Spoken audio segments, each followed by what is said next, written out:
Alright, so welcome Chiefs. We will be playing through today to the Murphy's Misadventures. This is the new event currently available on Path to Nowhere. Let's get started. This is the Isekai event, by the way.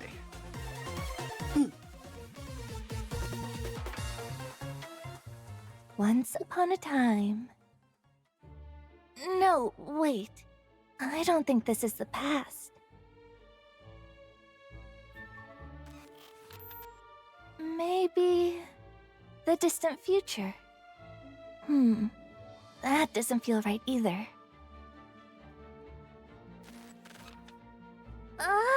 Whatever. Anyway, this is this city. A place of desire, dreams, and a hope. Oh, that's really cute. No wonder everyone says MBCC is blessed by fortune. Remember, remote as it is, this place works miracles. You know, it's funny. Data we wouldn't coax out of our instruments back at the Institute is just flowing in here. A few more readings like this, and we'll hit our annual targets ahead of schedule. The research supervisor beckons to the students behind him, his face brimming with undisguised delight. Yet the students themselves seem at a loss. What's with the long faces?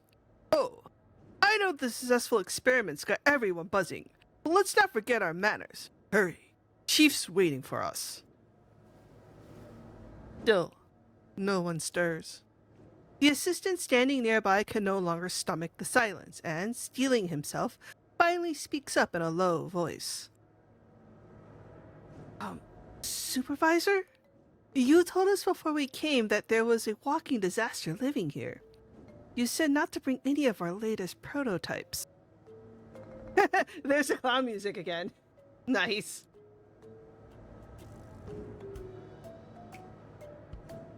If that summer girl catches wind of it, who knows what'll happen? Years of work could be gone. Oh, summer mention. First summer mention. Just thinking about that pink-haired girl who had blazed through the Ring Research Institute's record books 2 years ago was enough to make the supervisor's mouth twitch uncontrollably. Oh shit. The summer is definitely, causing trouble. Well, what about something else then? Tell me you didn't come completely empty-handed. We did bring something. It's in good shape, but it's also one of our experimental materials. Giving it to the chief is fine. Without it, if something goes wrong with the experiment... What's the probability of failure? Simulations put it at roughly 0.0000532%. Which is not completely zero. Alright, then let's give it to them. That's 100 times less likely than a pedestrian getting hit by a car in East Side. It won't happen. Famous last words. Very famous last words. From his pocket, the assistant produces a coin-like object and slips it discreetly into the supervisor's waiting palm. You'll have to forgive my students. Hopeless bookworms, the lot of them. Not an ounce of field experience between them. Terribly sorry for the awkward showing. Now then, this is the Ring Research Institute's most prized achievement in recent months. Though, I'll admit, compared to what a certain genius can whip up, it's a little more than a trinket. But please, accept it as a token of our goodwill.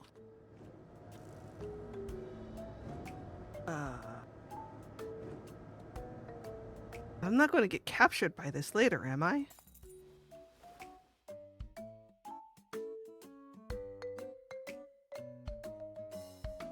He presses the coin into your palm with grave ceremony, his fingers trembling faintly from sheer overflowing enthusiasm. This is no ordinary coin. It's a core simulation medium refined through countless sleepless nights and massive computational resources at the Ring Research Institute. It stands as a symbol of the unbreakable bond between our institute and the Bureau. Famous last words. Oh, Here that's lives really an cute. office worker in this city, leading an utterly unremarkable life. But he was once known as the Sinner Detention Expert, Black Ring Purifier, Syndicate Crime-Fighting Pioneer, and East Side's Model Youth. What?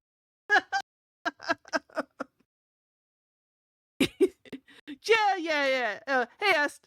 Uh, just your average office worker. For him, such insincere pleasantries and evasive small talk have become nothing more than the most unremarkable routine.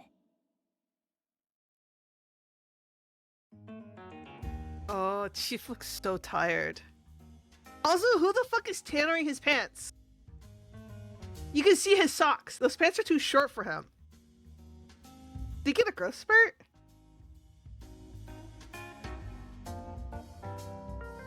He's still growing. Yeah. Chief clearly got a growth spurt because those pants do not fit him well at all.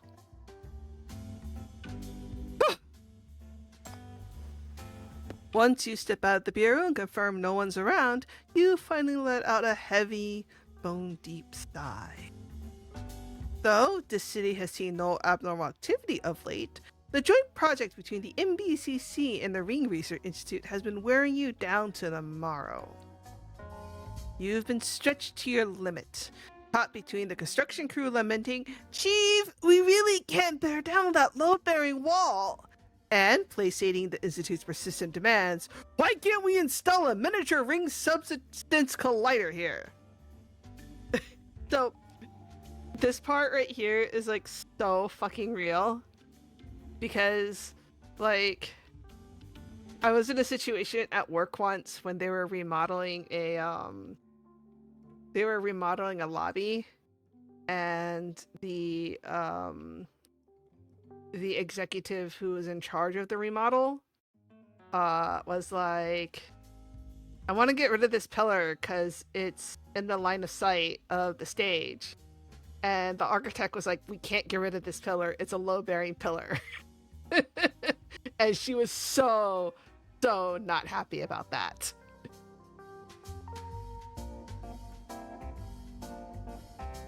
And, of course, the real backbone of Bureau life is endless chores. It took you a solid month, but you finally renovated one of the Bureau's above-ground laboratories to the Research Institute's specifications. That, however, was just the beginning. Layers of bureaucracy and a web of competing interests have since bled you dry. You honestly think you'd rather wait into Mania Zone and face the corruptors head on? Not wrong. I mean... Okay, though here's the real question. Why are we letting the RRI onto the Bureau grounds?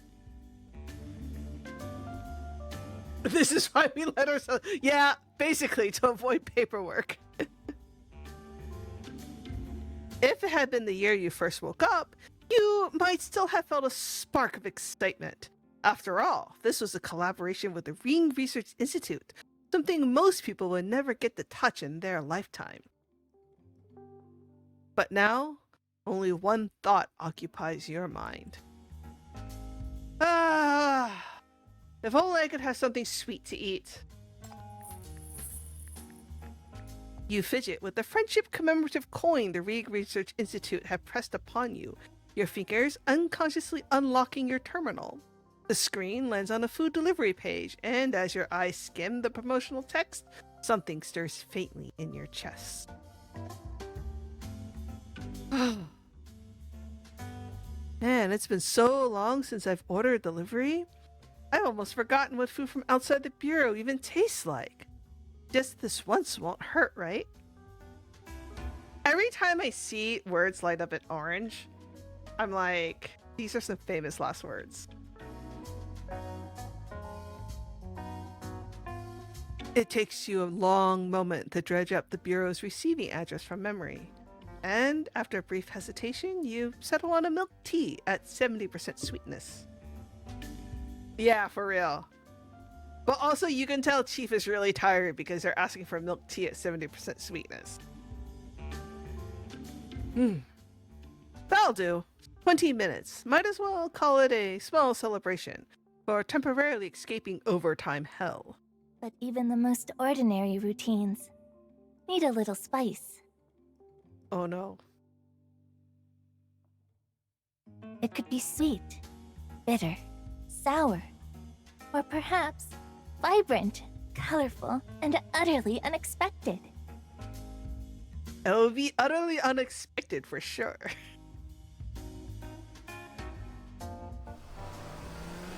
In the driver's seat, a pair of hands wrap around the steering wheel, frozen in a vice-like hold.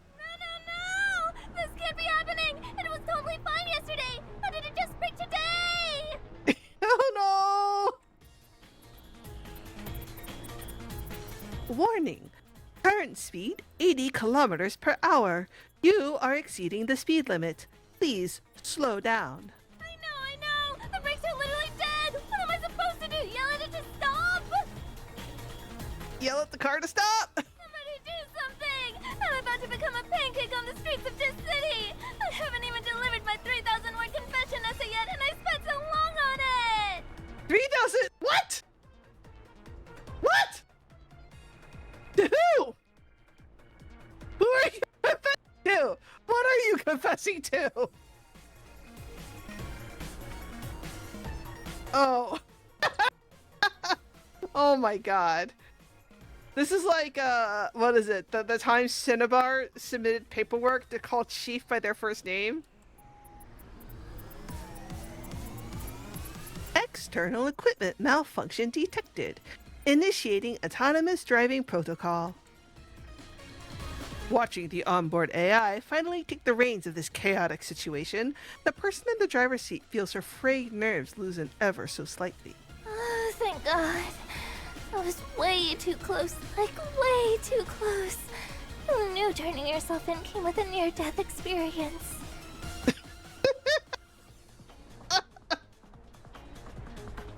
No sooner does the tension ease than the navigation system crackles back to life, delivering a message she desperately wishes she had not heard. Connection failed. Braking system physically damaged. Autonomous driving unavailable. Driver, abandon vehicle immediately. Thank you for choosing our autonomous driving service. So, wait.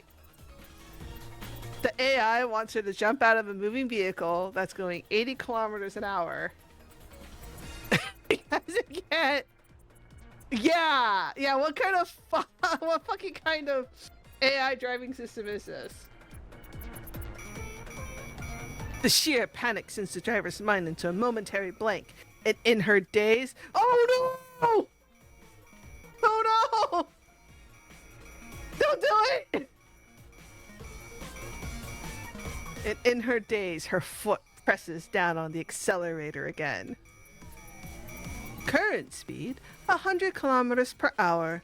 You are exceeding the speed limit by a significant amount. Please, slow down immediately. I said stop telling me that! Somebody help me! Yikes. Oh no, Chief! Barely 5 minutes after you tap the order button, just as you're making your way to the Bureau's delivery receiving point. Since when did food delivery in this city arrive this fast? Oh no, Chief! Before the thought can even finish forming, before your fingers find the terminal to check delivery person's location, blinding headlights flood your eyes. Then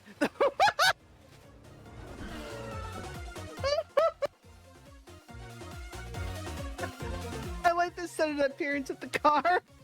The Chief's reaction just so good. Then the roar of an engine swallows everything. A car, its chassis vomiting sparks, cleaves through the MBCC gate with an almost surreal trajectory. The barrier pinwheels into the air, tracing an arc against the night. Hey! Out of the way! Move! Move! Move! Huh? Chief! Into the presence of sudden car. In the split second, honed by countless brushes with death, your dynamic vision sharpens to an almost supernatural degree. You see it with terrible clarity, the car tracing a flawless, inescapable ballistic arc through the air. Oh my god! the person who did that parfait Sipala art is back. It's so good. I love it. I hope we get this as a memento. Oh, it is a memento. And its landing point is the very patch of ground beneath your feet. In the chaos, the Ring Research Institute's commemorative coin is flung skyward at the same time, spinning into the night.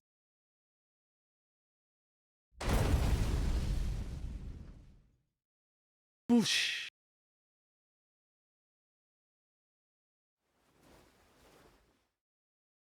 You force your leaden eyelids open and give yourself a cursory once-over, checking that everything is still where it should be.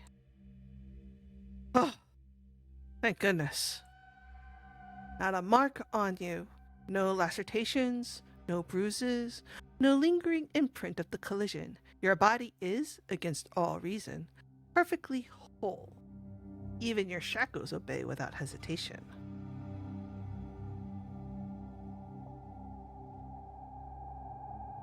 Hold on, but that's exactly what's wrong. A direct hit from a speeding car should, by all logic, have left you a corpse. So how are you still standing here without so much as a scrape? Did you doze off at your desk and dream the whole thing? I know, right? Of all the things Chief has been into, this should have landed them in the ICU. You pinch your cheek. It stings. No, it's not a dream then. So, where am I exactly? You lift your gaze. Above you is neither the familiar ceiling of the NBCC nor the harsh fluorescent glare of the East Side Hospital. Instead, a dim, murky void stretches overhead. Did it happen again? Summoned to some unknown space just like before? Is someone about to pop up and announce, "Congratulations, you've been transported to another world"? Because that would be exactly the kind of cliche straight out of those manga EMP is always reading. That's a little bit too on the nose. Like, that's a little bit too on the nose here. Just as you're swiftly piecing the situation together, the light footsteps echo from somewhere in the darkness. A blinding light floods the space. It's EMP's fault, clearly. A girl with a shock of fiery red hair stands silhouetted against the light, gazing down on you. And the next words out of her mouth is, "Are you my master?" No, I'm just kidding. but this definitely does have that this definitely does have the fate. Yeah, it definitely has that fate composition. Your eyes meet. For a moment, the air seems to freeze. Welcome to Otherworld, Chief. Oh! Wow! We're going with the most cliche setup possible?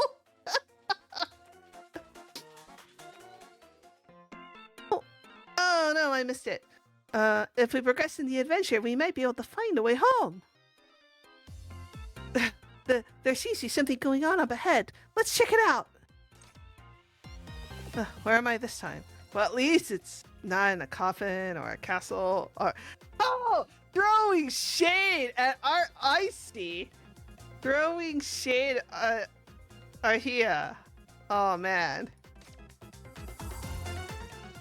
Welcome to Otherworld, Chief. And also, and Oak Casket. Hey! Out of the way! Move! Scattered fragments begin surfacing in your mind. The world tumbling through your vision, a windshield bursting into shards, and that streak of red hair sweeping past you at the very last moment. Without a doubt, the person standing before you is the one responsible. Am I dead? Yes, that. You got it. So I'm dead. I am the goddess Murphy, who has guided you through your crossing.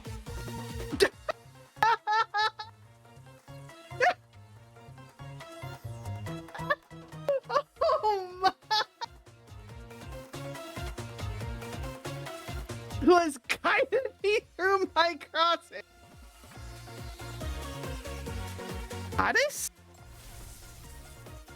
The girl trips over her own words, utterly devoid of any goddess-like gravitas. You haven't been idle, though. Your shackles are already quietly engaged as you discreetly scan the area. I can't tell if she is more girl failure than Bai Yi. The shackles register response. She's a sinner, and whatever game she's playing, you need more intel before making a move. So if you're a goddess, you shouldn't have any trouble answering a few questions, right? She hesitates, just briefly, before her head dips and rises in a flurry of fervent nods. So, are we still in this city? The girl's gaze begins to dart around. Then I'll take your silence as a yes. The moment she sees the shackles in your hand blazing with crimson light, the girl before you completely loses her nerve. Wait, I don't know the answer to that. What do you mean you don't know? You're a goddess. Shouldn't you, of all people, know this place?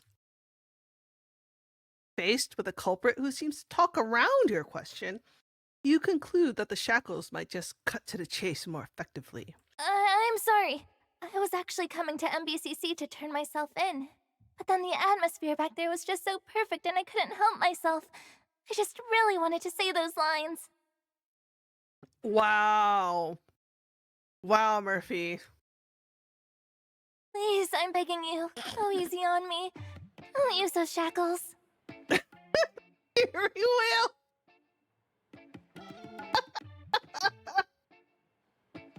Oh my god. I know, she's still holding the fucking steering wheel, and now she's using it as a barrier between her and Chief. She scrambles, yanking a wrinkled piece of paper from her pocket before, with a magician's flair, whipping out a steering wheel worth beyond recognition from behind her back. This is the evidence, and this is my written confession. A broken steering wheel is her evidence. As far as you can tell, there's good news and bad news. Oh my god, the clown music is gonna have so much use in this event, isn't it? The good news is that you came out of an all-out vehicular assault completely unscathed. The bad news?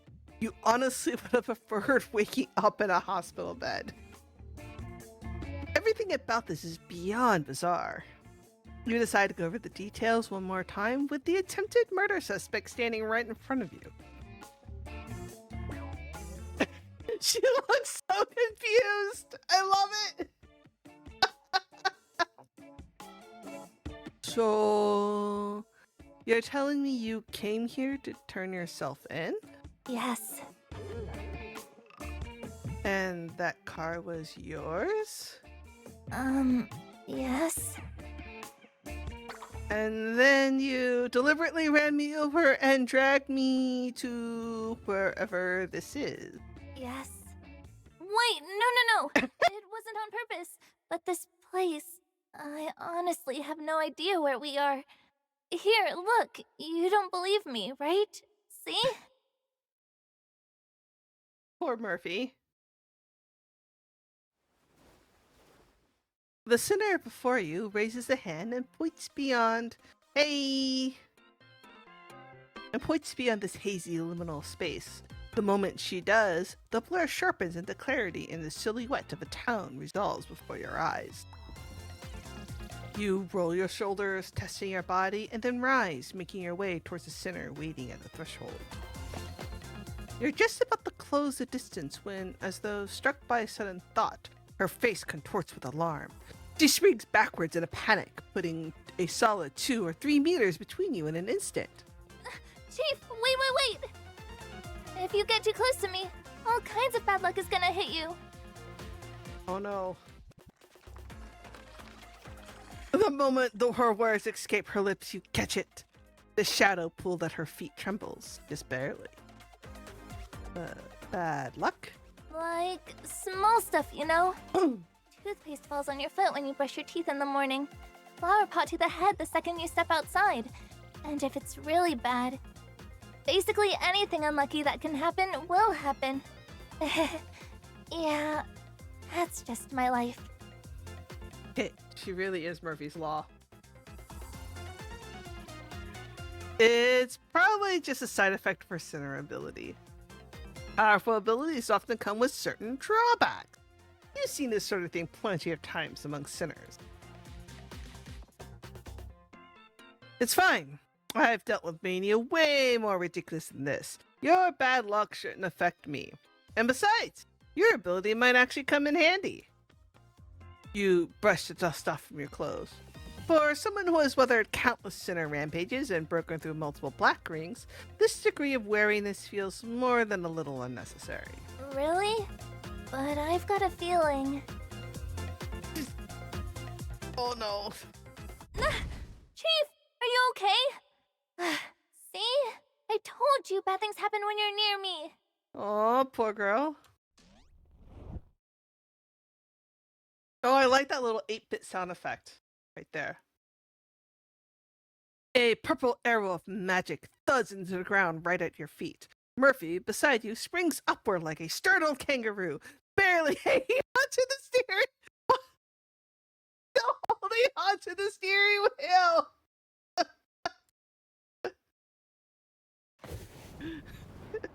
As the dust clears, you glance down at the still smoking crater near your feet, then lift your gaze to the distance. Seriously, emotional support. At the far end of the street, wave after wave of magical creatures pour into the district, wreathed in glowing magic. True, though their forms differ from the typical mania monsters, the incantations they chant and the spells they unleash are devastatingly potent. The scene is utterly surreal, as though a horde of goblins and slimes from some medieval fantasy has wandered into the ruins of a fairy tale kingdom. This reminds me of Eddie's event. Actually, isn't this background song from Eddie's event?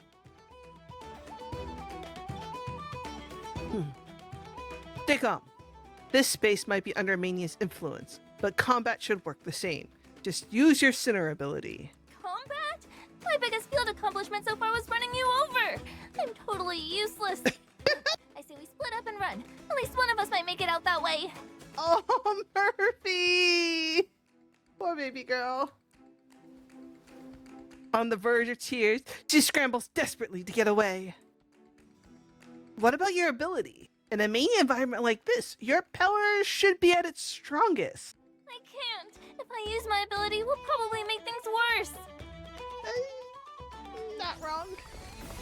No time to react. The swarming creatures surge forward. Above them, blue magic circles flare to life, and an instant later, a relentless barrage of ice shards and fireballs come crashing down on your cover. Hot to my hair! I almost went bald just now.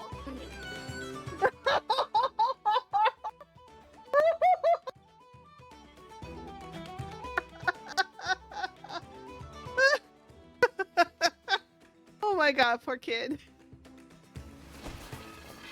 Murphy scrambles across the ground in a frantic, graceless roll.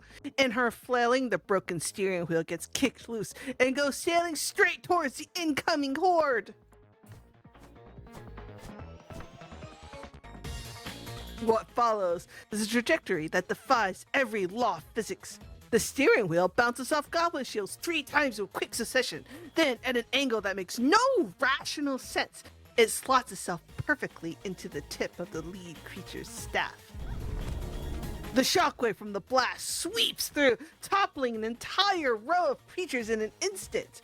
Murphy, still sprawled on the ground, stares blankly at the destruction she's just unleashed. Whoa, that actually worked. Chief, could you see that? Wasn't I amazing just now? Murphy, what's with those sparkles? Why are you sparkling?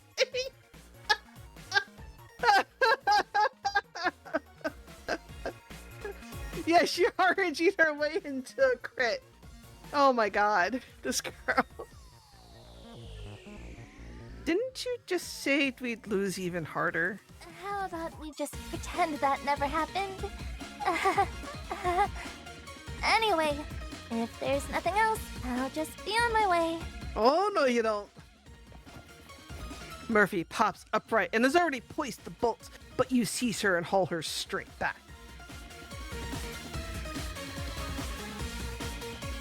Nope, take responsibility, bitch.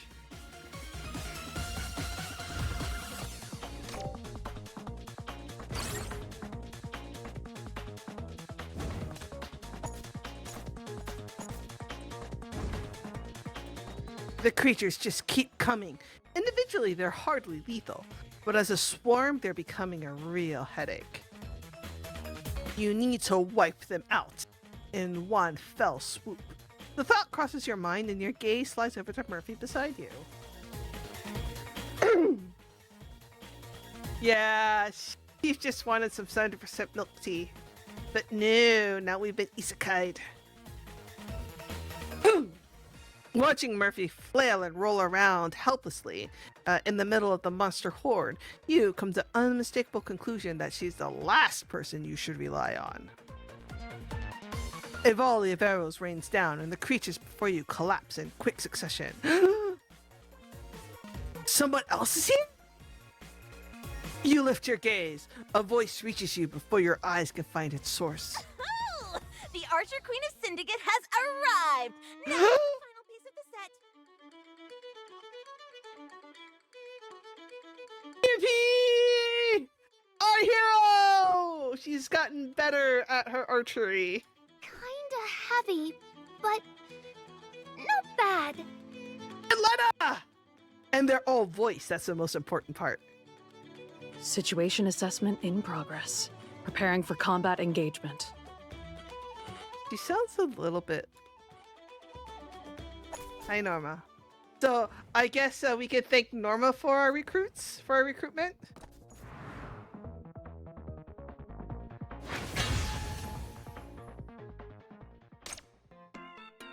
A meticulous slime and beacon. Nice. A meticulous analyst turns up in this twisted, strange world. Something's not right here. Boom! When Norma opens her eyes again, she's standing on a stone path. On either side, shrubs grow thick and green. Low timber and stone houses bear iron signs, and a Gothic spire pierces the distance. It's nothing like the Bureau, let alone modern society.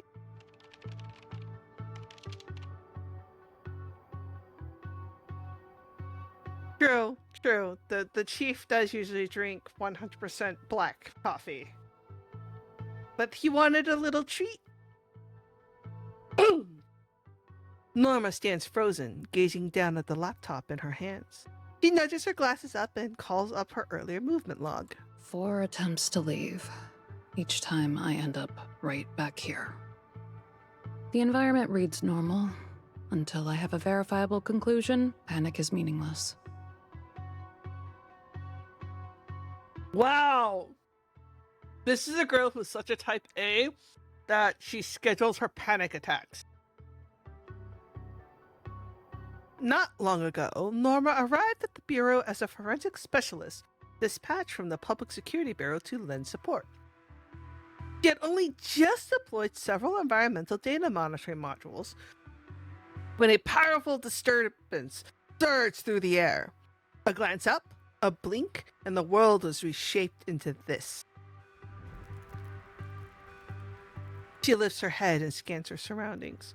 An elf in a pointed hat flicks a hand and a fireball bursts to life on a roadside lamppost. The energy conversion pathway is unclear, but the flame is real. Norma blinks. The physical parameters that usually render clearly in her vision are now twisted by some unknown force in this world, spiking into grotesquely inflated values. Soon enough, the screen erupts with searing error codes and warning pop-ups. As expected, the M value is the only outlier. Norma lets her eyelids fall untroubled. Nothing seems beyond salvaging just yet. The monitoring models are still running, the local creatures show no hostile intent, or rather no interest in me for now. I still have time for a more thorough analysis. Just as she prepares to continue debugging the program, a heavy thud rings out. A large, green, vicious mass drops from above and splats directly onto her laptop screen. Oh no, it's a slime! The force nearly knocks Norma off balance, but she keeps a solid grip on the laptop. Did it just make a Pikachu sound? That's really cute. The blob rises over the screen, smearing slime in its wake and emitting sticky, squelching noises. It seems harmless enough, but still Norma feels her scalp prickle with revulsion. It's so cute! Oh my god! Right on cue, the laptop brings up fresh environmental data. Monitoring results found. No match found in the biological identification database.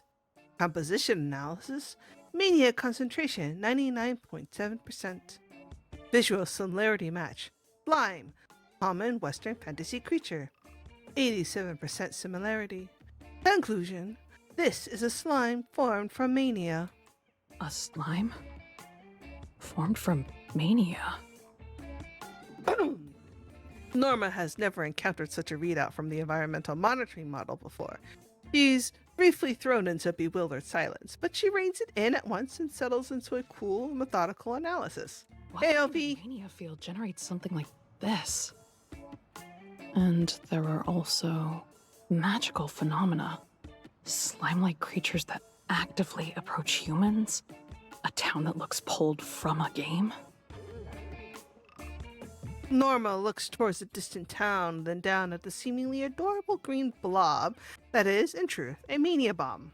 Her tone stays utterly flat. Communication isn't an option. But I still suggest you get off my laptop immediately. It doesn't move off. Instead, it shuffles towards the middle of the screen, squarely obscuring the warning. Advised to maintain distance from this creature. Hi, Han. Normally, Norma would follow protocol and stay clear of mania. The slime is really cute. But the Norma standing here is ready to probe for deeper, stranger laws. She acts decisively, reaching out and grabbing the slime, her palm registering its cool, slick surface. Conventional methods have all failed. Then, time for a different variable. Initiating 5th spatial exploration attempt. Expressionless, Norma squeezes harder. The moment the green blob distorts, she triggers her ability, skipping past the physical values and forcing a direct touch on the mania within. Whoa. No! You're hurting the slime! The slime thrashes in her grip, convulsing through countless shapes. It reverts to its raw mania state, transforming into a spatial rift that swallows Norma whole. The switch has a nice feel to it.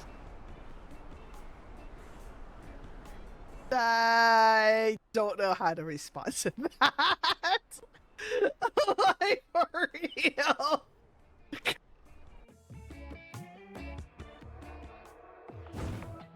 In the darkness, the corridor stretches on without end. Using the faint glow of her laptop screen, Norma runs her hand along the wall only to find it rough and cold. Concrete. Okay, so this is really funny. The background music to this is so weirdly hyper cheerful compared to like the stark, brutalist map. Concrete. Modern construction. This is another space entirely?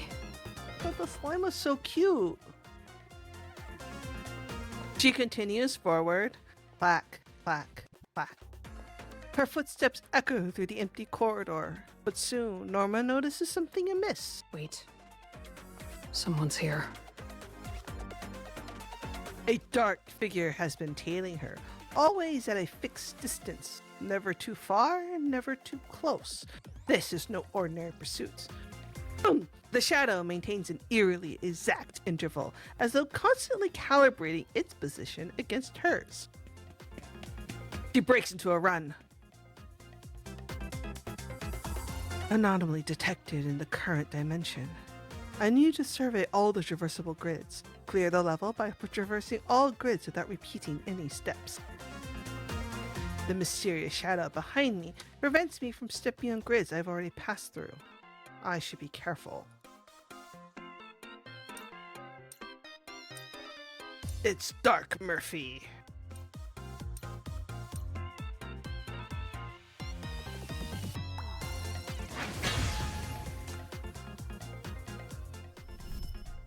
Murphy. The stone path, lush shrubs, wooden stone houses, the distant spire. Norma is back. As she turns over her experience into that anomalous space, a thread of inspiration begins to unravel. She takes out her laptop and lays her recent movement data alongside the readings from the monitoring modules she stationed nearby. The result is astonishing. A second data set. With my identity, my trajectory, duplicated and perfectly synchronized? Oh no! Could the models be compromised? Maybe? She shakes her head and launches into rapid typing. Across the screen, the scrambled numbers begin to fall into place. I need more samples. With enough data, I can trace everything back to the source, even within a mania field. Damn! Norma is like very good at this. She lifts her hand, conjures a beacon with her ability, and drives it into the earth. Beginning environmental analysis. Hopefully, the situation won't continue to deteriorate. We should bring her into black rings. Just saying.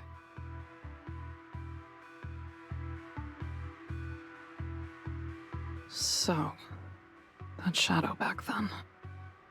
Who was it? Dun dun dun! The words die in her lips as her computer blares an urgent alert. Warning. In-value activity in the vicinity has risen to critical threshold. Recommendation. Immediate evacuation. Other sinners detected. Updated recommendation. Regroup with other sinners. There are others here? Hey, stop, stop. Don't say that. Us sinners don't get affected by luck that easily. Oh, poor EMP. Norma follows the sound, edging closer with caution.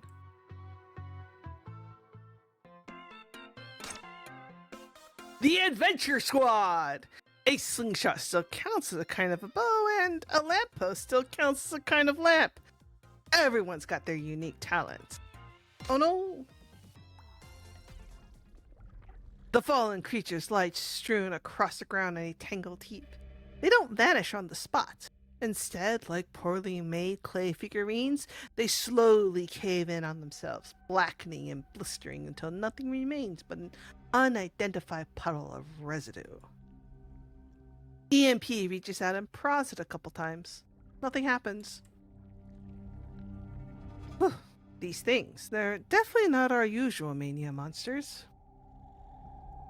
They display a basic level of aggression, and yet they're nothing like the creatures from before, the kind that would gleefully tear any living thing to shreds. It's almost as if someone deliberately reshaped them into something less lethal, but infinitely more annoying. Sorry. This is all my fault. Again? Just as you're about to pursue that line of thought, a timid, faltering apology sounds from behind you. You turn to find Murphy standing there, shifting awkwardly in place. It's gotta be my bad luck that caused all this. These monsters have to be because of my ability, too. Probably.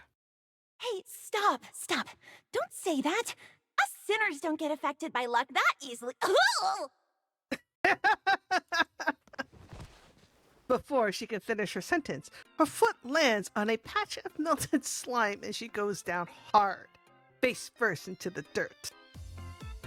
While EMP flails on the ground, Letta steps forward from the side. Chief didn't do anything to you, so that makes you a friend. Letta! You open your mouth to object, but it dies there as you notice Murphy at your side, her eyes kindling with an unexpected... Oh no! Friend? Really? No!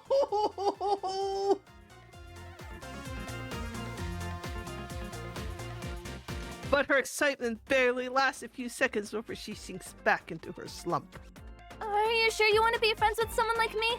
Every time I go outside, it starts raining. Food gets stuck in my teeth when I eat. Even stray dogs cross the street to avoid me. What if I end up attracting more monsters? This is a mania field. The monsters appear because of mania. I love how Mercy's like, what if the monsters show up because of me? And Norma's like, the monsters are going to show up because this is where the monsters show up. I love it. Yeah, what she said. That just now was pure coincidence. Pure coincidence! I love EMP. She's trying so hard. EMP rubs her battered backside and starts acting tough, insisting she's fine. Meanwhile, you notice an unfamiliar face standing beside her. EMP, who's this with you? The woman emerges from behind EMP with unhurried ease. Even after the chaos of the battle just now, not a single speck of dust mars her coat. I'm Norma, Forensic Analyst, Public Security Bureau. Hello, Norma. And why is the Public Security Bureau here? See? I told you Chief would ask the same thing. Hey, Lantern Girl, how about a little concern over here? Shouldn't you be asking how we even got here in the first place? I need a laugh counter. Because that question's boring. It's like listening to your syndicate stories. Fun the first time, but after a while, I'd rather hear something new. Burn! Oh, that's a burn.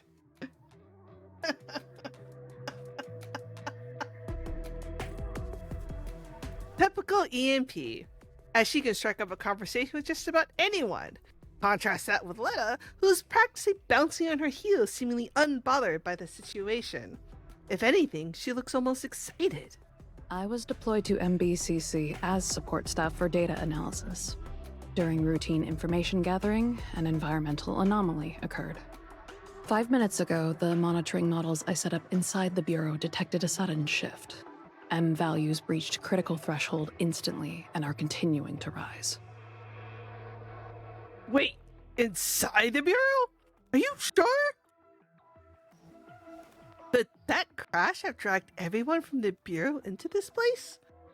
You suck in a sharp breath and turn, your gaze landing on Murphy, who stands sheepishly at the back of the crowd.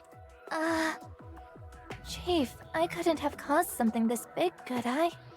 I mean, my luck's bad, sure, But surely it wouldn't drag everyone else down with me, right? That is some epically bad luck if we drag the entire bureau into this mess. Like, epically bad. But after seeing what Murphy's ability can do firsthand, you can't help but feel this outcome is entirely within the realm of possibility. However, this situation was not caused by any individual. Every sinner who came into contact with Mania has been pulled into this space. Well, at least it's not the worst case scenario. Ordinary people getting dragged into Mania would be a lot more trouble. Thankfully, you had assigned the majority of your sinners to field missions the day before. Only a handful remained inside the bureau. The analyzer lets out a warning ping. Norma glances down, her brow furrowing, barely, but it's still there. Within seconds, the waveform on the screen registers 2 spikes, so close together they nearly overlap, and the source is nearby. She pauses for a moment and then quietly stows the terminal away. Any environmental changes outside the bureau? Environmental data analysis is still in progress. What I can confirm for now, the mania spread remains small scale. Additionally, the sinner's abilities have deviated to varying degrees. Huh? What? Deviated? As you can see, every sinner's ability has been altered to some degree. The changes could range from negligible to drastic. Case in point, these 3. Oh, so that's what's going on. I was just in my room playing games, zoned out for like a second, and boom! This happened. Guess I'm a real archer queen now. Can't shake this thing off no matter what I do. Poor EMP. Well, I guess that explains her aim. EMP gives her hand a vigorous shake, but the bow stays firmly glued to her palm. She can't fling it off no matter how hard she tries. It might as well be a slingshot fused to her. Oh, so it's not that she's a good shot. It's just that she literally has her bow fused to her hand. Amazing. Are you okay? Does it hurt? That looks like it hurts way worse than that time I accidentally superglued my hand fixing the door handle.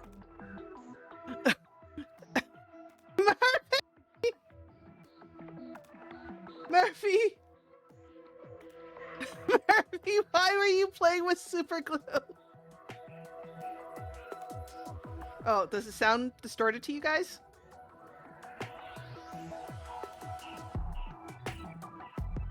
It might be the Let me reduce the gain on my mic. Like, what is sounding distorted? Is it the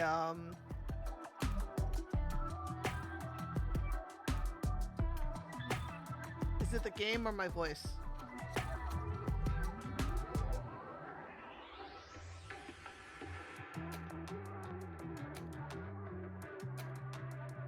Aw, well, I hope you get some sleep, Ovi. Nah, it's fine. Just gotta get used to it. The Lantern Girl's got it worse than me.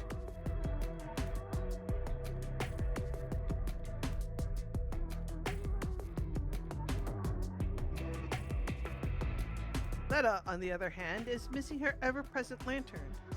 It vanished without a trace. The lantern's gone. He used to come right back whenever I called it, no matter where I left it. Oh, the lantern's gone. I totally get that.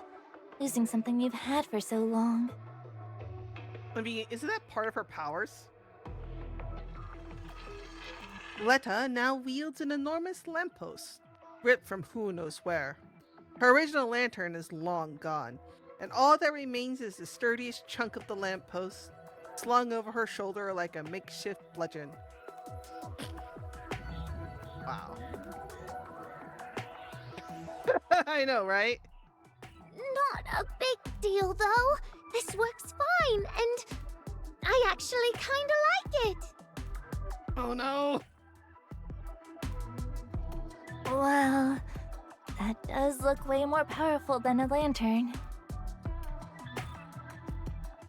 It seems that the deviation Norma mentioned extends over an alarmingly wide area. Everything tied to Mania has been warped by its influence. That would explain why the creatures from earlier were so weakened. The deviation is to thank for that. So, the question now is, how do you get out of here? Or, more precisely, how do you undo whatever this deviation has done to the sinners? Oh, and you should call me Lamppost Girl now.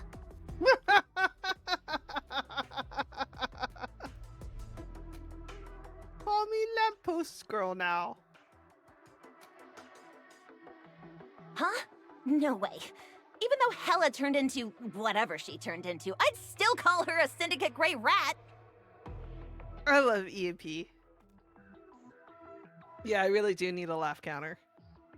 Oh yeah. Speaking of Hella, you think the others from the Bureau got pulled in too? If we track them down, we might actually figure out what's going on. Sounds like we're on the same page. Theoretically, yes. Then what are we waiting for? Let's move! It seems even EMP can be reliable once in a while. Beside her, Murphy clenches her fists, looking ready to spring into action at any moment. All right, you all go ahead. Hey, hold up. What do you mean? You're not coming? And you still haven't told us what happened to your ability from the deviation. Halfway through her step, EMP yanks her foot back. My ability did not deviate. Oh shit.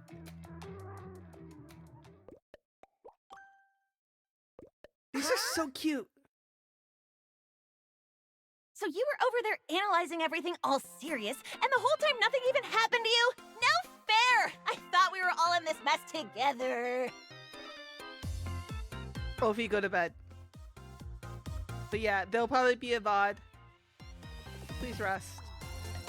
Well, there'll almost definitely be the VOD, but yes, please rest. Please sleep. I love this. I thought we were all in this mess together. The pouting. Actually, she's more like the family member keeping the patients company. She's just here to make us feel better. What a what? What is that? That makes it sound even weirder. Yeah. Jokes aside, I need to return to the monitoring points I set up earlier and continue calibrating the models to pinpoint the source of the anomaly. I won't be accompanying you.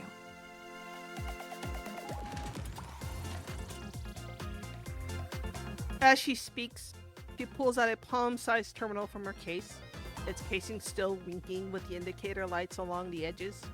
I'm leaving this portable analyzer with you. It will continuously monitor nearby mania fluctuations. If you approach the anomaly source, or if it picks up any signals left by Bureau members, it will alert you. You sure about going alone? Naturally.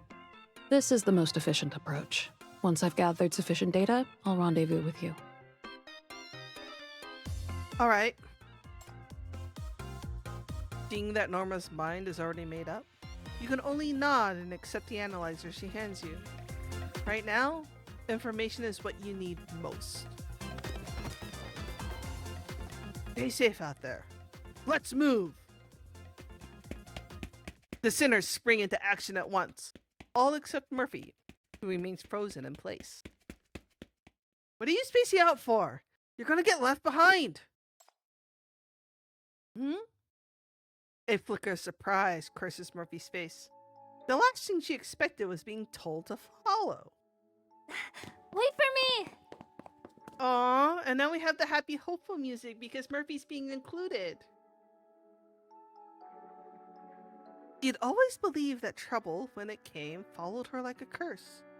That people near her would either suffer for it, or at a minimum, look at her with thinly veiled disdain. But these people before her barely seemed to register it. The monsters are bizarre, the world is bizarre, their own states are absurdly strange, and they still go about business as usual, cracking jokes on the side.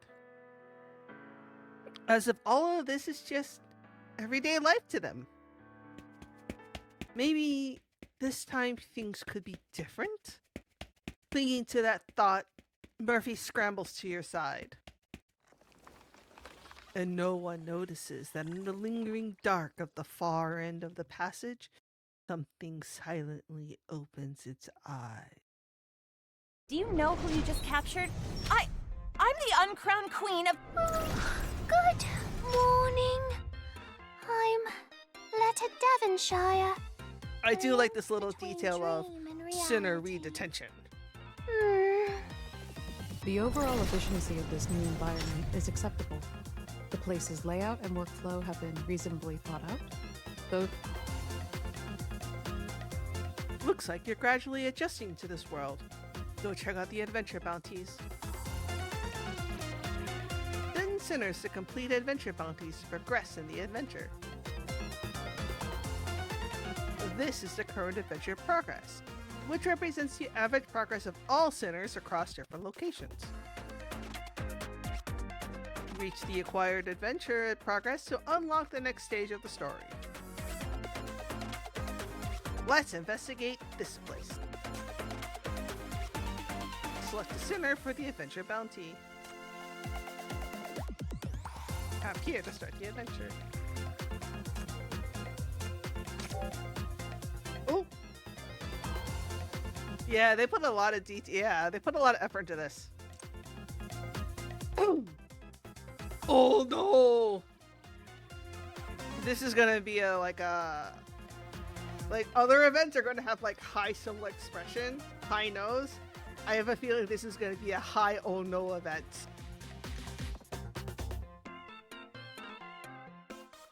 In the bureau, Sean slouches in her chair idly, her feet resting on the desk. She tilts back on the chair's rear leg, swaying lightly to keep her balance. Several communication terminals are arrayed on the desk. Sean works them with practiced ease, snatching them up and putting them down in quick succession. Her finger dances over the screens as she juggles every conversation, cool and unruffled.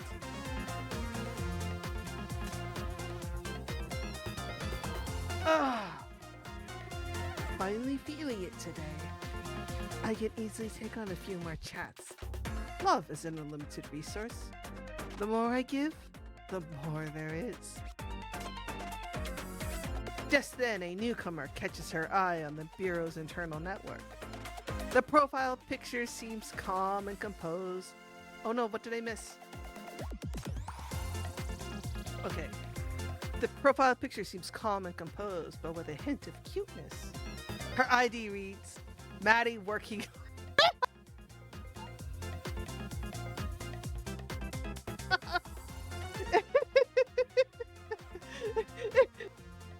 Is that her screen? Is that her screen name?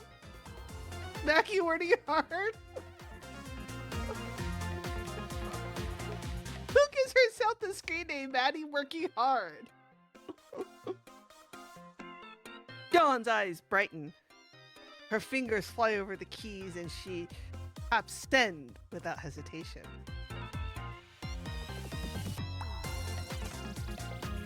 Hey girl, is it really you in your profile pic? New to the Bureau, right? We're practically co-workers already. Wanna chat? How slimy!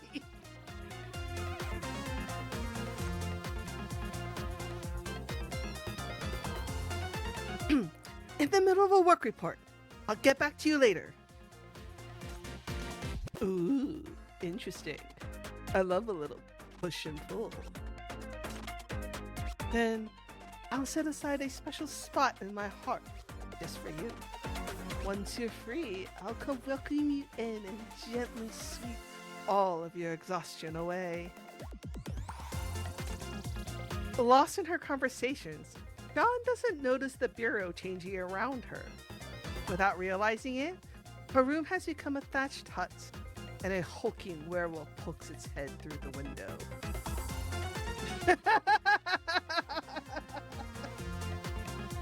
where the fuck did you get that from?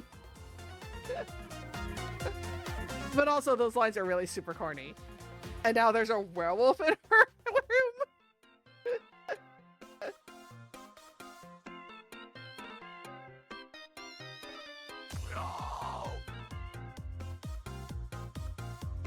Is a certain little piggy been so busy sweet-talking strangers online that she forgot to build her house?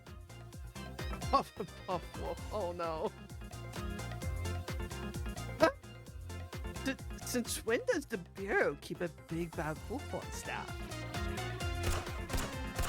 Dawn launches out of her chair, ducking and weaving, but the werewolf soon traps her in a corner.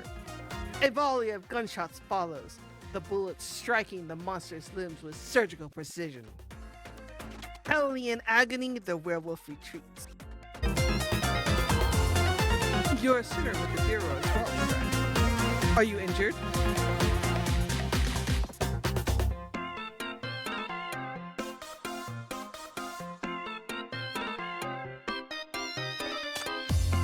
Dawn takes one look at her and feels a flicker of recognition.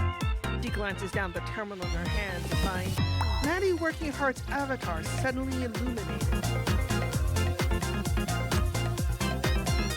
Mania signature has been detected. Send me your location. I'll move in to assist. Dawn pauses for 2 seconds of silence, then wordlessly tucks the terminal into her pocket.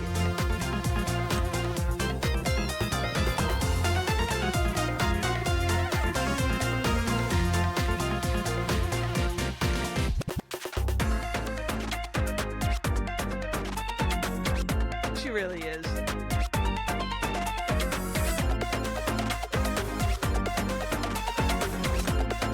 Oops, shit, I missed it. But yeah, she really is completely useless.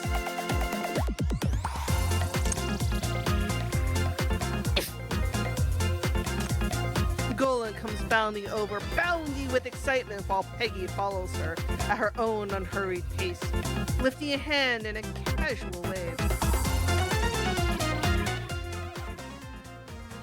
Is that better?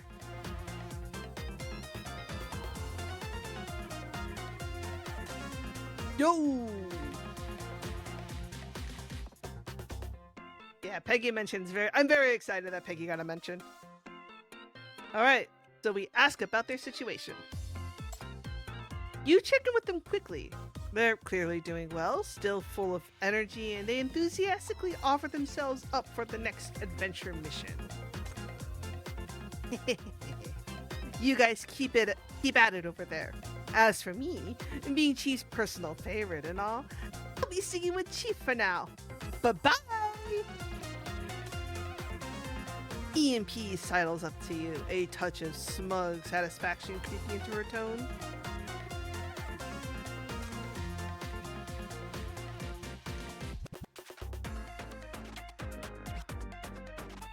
Attitude. Say that again and I'll bash your head in right here and right now. Oh, go on. I love you. She's so violent.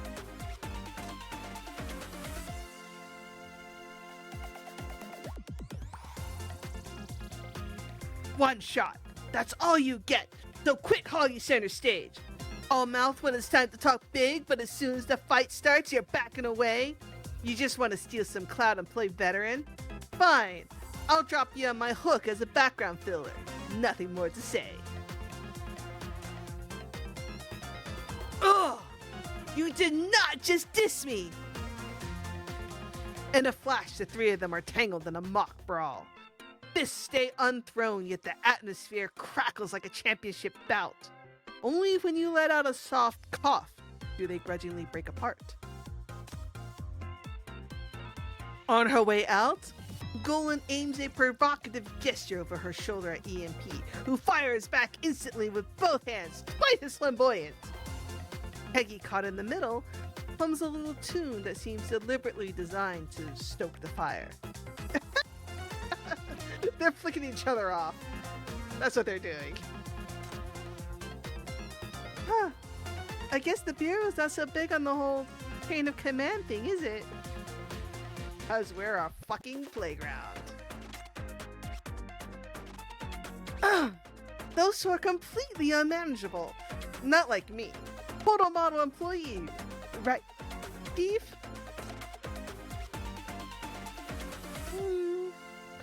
Everyone's like this most of the time. Just goofing around and stuff.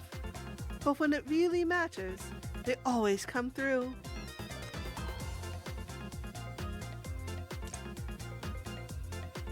Oh no!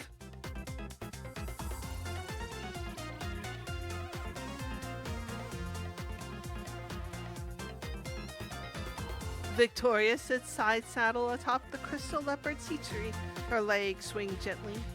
Countess Chelsea leads the way ahead like a knight out of a fairy tale escorting a princess. Aww.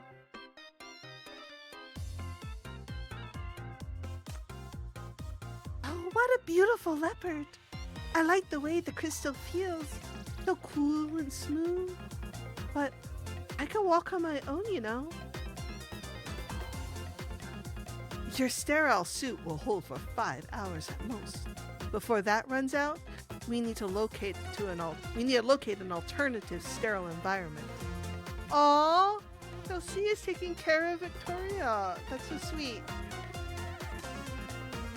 Right now, meeting up with Chief takes priority. Try to keep still and don't work up a sweat. That being said, if we do end up in a fight, feel free to lend a hand. Fight? You mean making enemies go to sleep forever? Like this? Yeah. It's a duo I never imagined. Victoria punctuates her words by sinking her teeth into her hand, forming a crystal from the wound on her palm, and skewering a nearby monster without so much as a glance. Careful! You'll hurt yourself! Oh, Chelsea's so worried. I like how her eyes just slowly get huge. And she's just like, don't do that! A hint of dejection crosses Victoria's face. She slips her hand out of sight behind her back. Chief said that too. He said, not a blessing. And it's not what I thought love was either. So, do you know what love is? That's actually rather difficult. What love really is, I can't claim to have the answer. Really? I thought a countess like you would know everything. Countess is just a title. Nothing more than what people call me. As if to lift Victoria's spirits, Countess Chelsea lets her tone soften a touch. Some say love is holding hands, kissing, holding each other. I'm not convinced that's the whole answer. If I had to put it into words, love is probably... At the very least, it means not hurting yourself. Oh shit! That is some good fucking advice! Like, whoa! Chelsea is such a good person. Like, she really is, despite, like, all of the nonsense around her. Like, she really is a good person. Oh, man. Steve, let her be your sugar mama!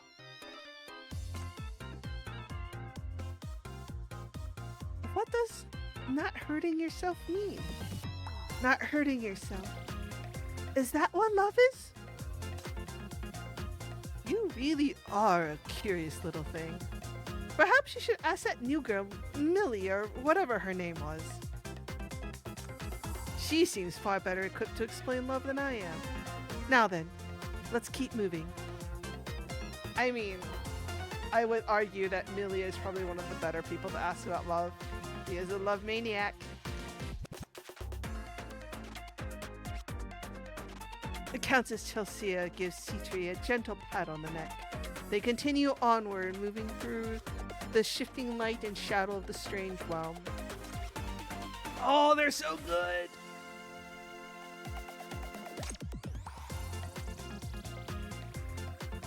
Do I know you? I thought this was a different world. Why am I seeing familiar faces everywhere? Oh no, place! The path ahead is quieter than you expected. Stone tiles stretch out beneath your feet, broken occasionally by metal inlays of a mismatched material, their edges scarred as if by intense heat. You glance down, and a strange familiarity tugs at you, but there's no time to think. Around the corner, a sudden chaos of frantic footsteps rings out. Close on their heels come a series of ricocheting thuds, the crackle of flames scraping the ground, and the raw, chittering noise of small, contaminated entities jostling together. Oh, you guys hear that? What's all that noise? Sounds like when the servants chased me around at home. Oh, Letta. I think it's more like someone running for their life. Lynn! Oh, Lynn! The words barely land before a familiar figure bursts out, staggering around the corner. Her helmet displays a wild scramble of emotion, and she's running so breathlessly, she looks like she just clawed her way out of some massive disaster. And most importantly, she really does have a whole swarm of things on her tail. There are translucent slimes, bouncy and jiggling, the kind that look like one wrong step would drench your legs in goo. There are burning monsters wreathed in pale blue flames, sparks flying with every step. The creatures chase with relentless, single-minded focus, clearly lost onto their isolated prey. And the instant the prey spots you, her eyes, no her helmet, practically light up on the spot. Lynn, we're coming! I feel like that's usually my line. Oh, poor EMP. Those are just small fry. You could sweep them up with your laser easy. Why are you running like that? EMP looks at Lynn with a puzzled expression. I want to fight back too, but for some reason, no matter what I try, I just end up running away. Oh no, it's her power! It's her power deviation. Lynn talks as she goes, running circles around you in a breathless orbit. Oh, now that's interesting. Way more interesting than my ability. What's so interesting about this? I just want to rest for a second. Wait, hold on. You look really familiar. I think I just saw you in the cave. You were standing right behind those monsters. Oh no! Lynn looks at Murphy and promptly slips behind you, quick as a startled rabbit. Huh? I was? But I've been standing here the whole time. Could it be... Are you sure you're not mixing me up with someone else? I think it's dark, Murphy. You give Lynn a nod over your shoulder, and only then does she step out from behind you. Sorry, I must have been mistaken then. The conversation is barely underway when the pack of slimy creatures behind you lunges forward, shrieking. At the front, a slime vaults high into the air. Murphy spots it and instantly yells a warning. Run left first, then pause for just a second and cut right! Trust me! From experience, the slime won't be able to hit you if you do that!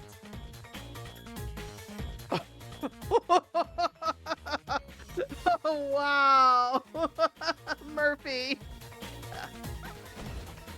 Lynn takes the hint at once, but in the very next breath, the slime launches itself skyward with a wet splat, arcing straight towards her back. Huh? That's not right. How did it... EMP! Help her, quick! The quibbly eyes! EMP is faster than Murphy's warning, but her arrow cuts through the air only to swerve, veering cleanly past the slime. She assumed Murphy was joking about her bad luck before. Now watching her surefire shot sail wide, she could only stare, dumbfounded. What the? How is that even possible? My arrow just curved in midair on its own. Yeah, that Jinx is strong, man. It's okay. It'll work next time for sure. I'll bet tomorrow's breakfast on it. Guaranteed to hit. I mean, it's not like monsters are gonna start falling from the ceiling.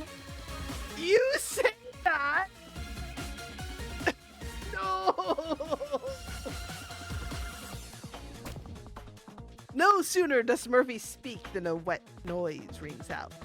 A slime drops from thin air, looking utterly bewildered, and by sheer misfortune lands square on Murphy's head. I know, right? Okay. Just I know I'm unlucky, but hey, nobody else got hurt just now. So maybe the rest of the fight will go a little smoother? Murphy, please stop talking! Oh, I think that's the one I sent flying earlier. I'm sorry. I'll just stop talking now. I love you, girl, but thank you. Under the influence of this space, Lynn has become extremely timid. She's now only got courage the size of a pea. We can do this. Fine.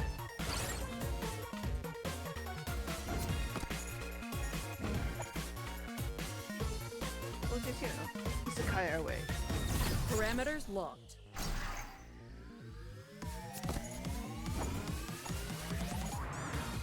There you go. See? Truck-kun. Truck-kun to the rescue! Seeing that the last few monsters are almost cleared out, Lynn has just breathed a sigh of relief when EMP flips forward and lands ahead, rolling her wrists loose. Ha-ha! Leave the cleanup to me! Did she really just do a hero pose? Don't worry, Chief. I'm gonna make this look good. One shot and take them all out! Oh boy.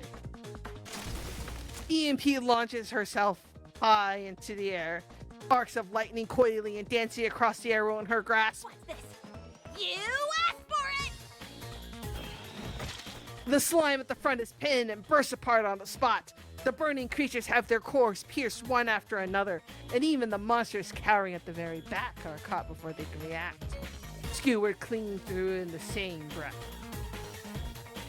And yet, something still nags at you, until your gaze lands on Murphy beside you, swept up in the fervor and openly cheering EMP on. EMP! You've got this! No wonder you're the Archer Queen of Syndicate! A set of title she needs to take seriously. And the clown music is back.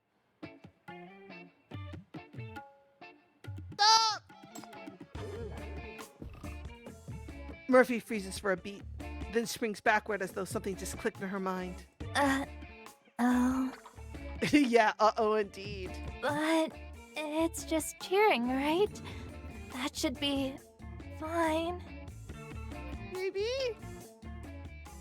But I wouldn't count on it. Before you can finish, the ground shudders beneath you. Then comes a second tremor, then a third. Oh no! A pair of blazing golden eyes flare to life in the darkness. Moments later, a round silhouette comes rumbling out from the depths of the shadows. What the hell is that thing? Murphy, don't you ever cheer for me again! I love her voice actress.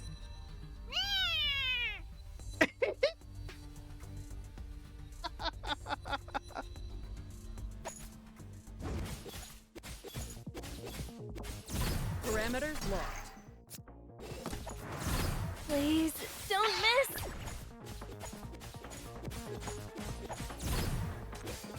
Come on, come on, come on.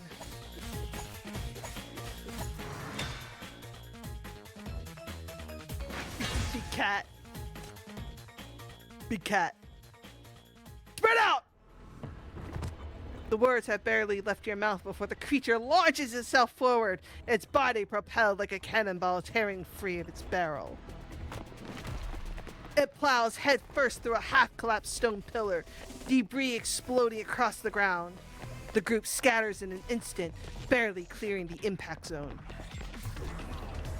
Letta's lamppost comes crashing down again against its flank, the blow ringing out like a strike against thick metal plating. The creature is knocked slightly off course, but it does not stop. I like it. I like how Letta has become a fury. Wow, it's seriously tough. Tougher than the diamonds in my family's collection, even. Is Letta humble bragging? Now is so not the time to admire it. The coin bank gouges a deep furrow into the ground as it grinds to a halt, its gaze snapping towards Murphy at the rear with unnerving intensity. Ah! It's looking right at me! It totally thinks I'm the easy target! I mean, you kind of are. This is bad. I can't find a single weak spot. Okay, since it's a coin bank, maybe its weakness is its center of gravity? Or the usual spots on small animals? You know, like the ears or under the arms? EMP swiftly maneuvers to flank it, loosing arrow after arrow at its ears. Just as before, each shot falls agonizingly short. Something's seriously wrong here. Letta, take out its legs! Sweep low with the lamppost! Letta answers, heaving the weighty lamppost up and ramming it into the ground. With a powerful twist, she sweeps it horizontal, forging a low barricade right across the center of the passage. Round things always trip over stuff like this.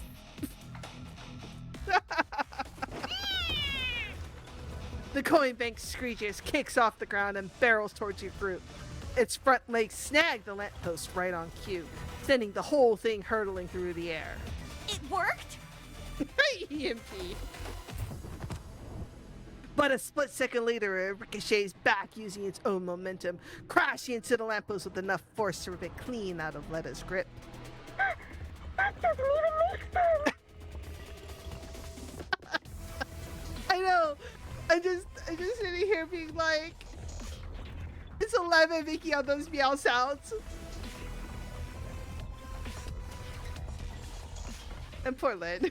It's just like, this doesn't make any sense at all. The coin bank skids in place, its gleaming golden eyes swiveling with calculating intent. Then it launches itself skyward, poised to come crashing down and flatten everything beneath it. No!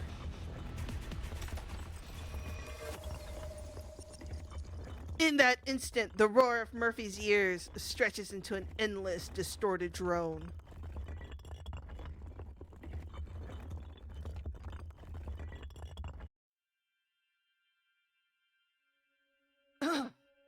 Why does this kind of thing always happen when you're around? Seriously, we barely ever get to hang out like this, and now... Ugh. Way to kill the mood. Can we still hang out after this? Just forget it. Nothing good ever happens when you're here. Oh, poor Morphe. She's really cute though in that little outfit. That's like her school uniform, right? Forget it. Being around you just means bad luck. My mom told me to stay away from you. Murphy, let's just call it off. What if you end up getting the other students hurt? Get them hurt? Oh no. Oh no. No. They'll get hurt. I can't let that happen again. Oh no.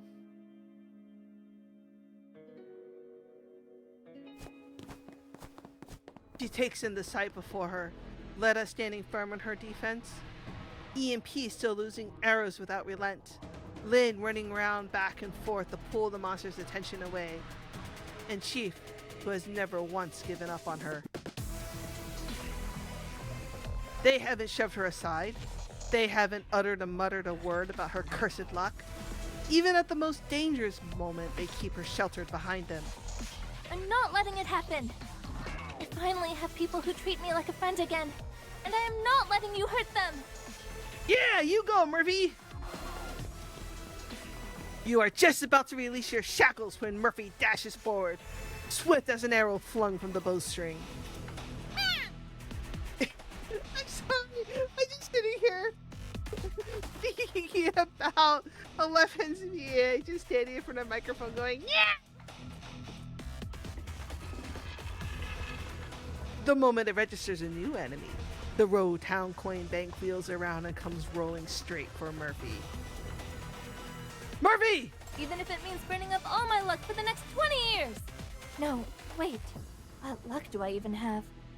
Fine. Then I'll stake every bit of bad luck for my entire life! That's... oh my god. Take this!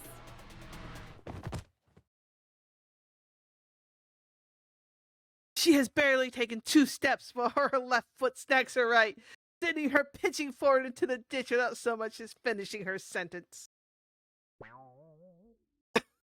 Clown show! This fucking clown show!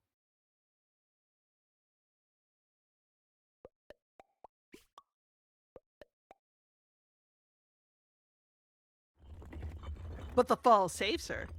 The charging coin bag lost its mark in an instant.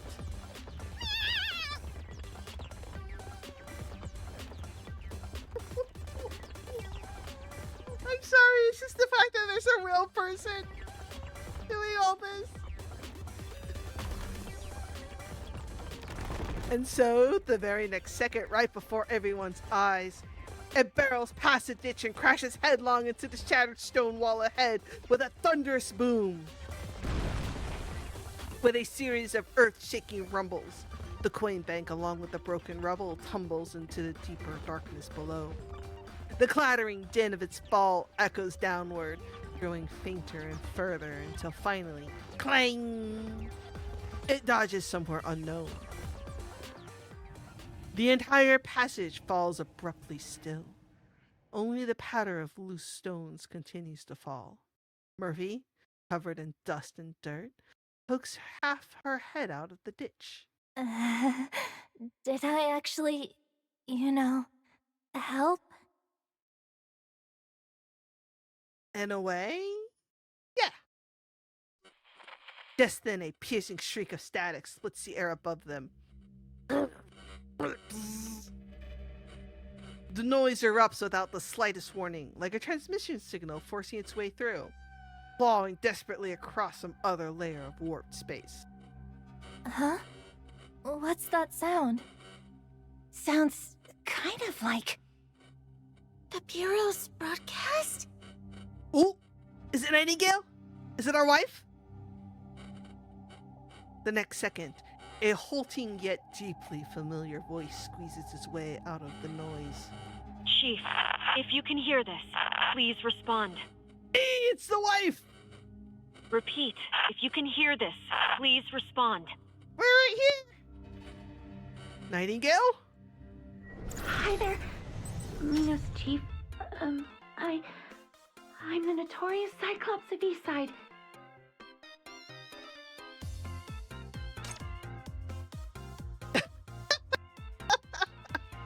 Monkey and model. How did the monkeys in this place master this without any training?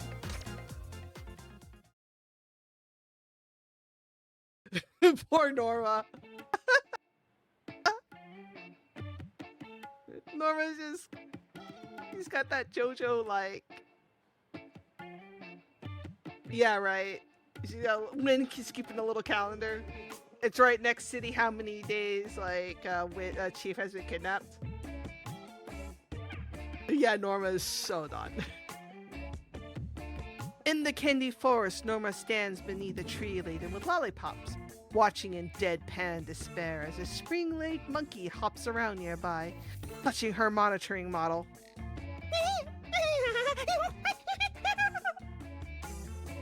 Ooh, somebody voiced that too. Norma can only sigh inwardly at the sight. There's no sense in getting angry at a monkey. After parting ways with the chief and others, she continues towards the other monitoring points to calibrate her data. And so, after passing through a forest made of lollipops and swimming across a coffee-flavored lake, she arrives at the location of her monitoring model. Locating it is simple enough. Retrieving it from the monkey, however, presents a logistical problem. Yeah. She makes a grab for it, only for the monkey to then effortlessly aside its spring legs, propelling it a full 3 meters upwards. She tries coaxing it with a candied banana. The monkey snatches the offering and bounds off, still clutching the monitoring model, putting even more distance between them. She even tries mimicking the monkey's gestures, making a show of offering to return something. The monkey waves towards the forest, and within a moment, 7 or 8 of its kind burst out, launching into a game and pass the parcel with her device. Poor Norma, she is so done. At this point, I'm beginning to wonder which of us is the real monkey.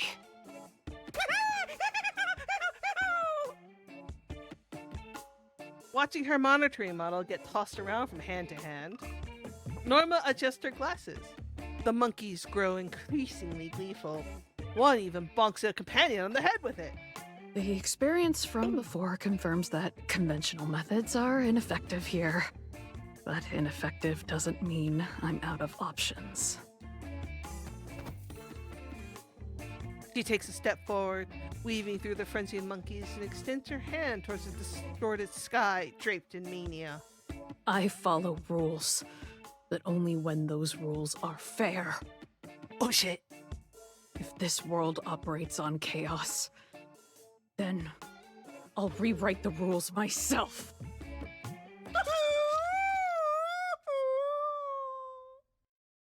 What was that whimpering sound? Mania disperses outward in a sudden wave. The monkey troop scatters.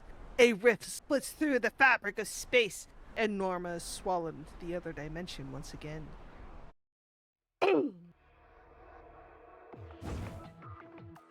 She finds herself in the same familiar corridor, now traced with a few weak light points. To the naked eye, this place is merely an anomaly of overlapping data. Last time the data overlap was too severe for me to identify the full structure. But now I can confirm that this is the Bureau.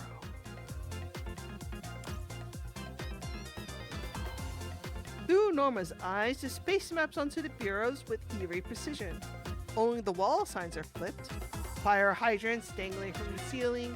The chief's office wears iron bars. And every sinner's door gapes wide open.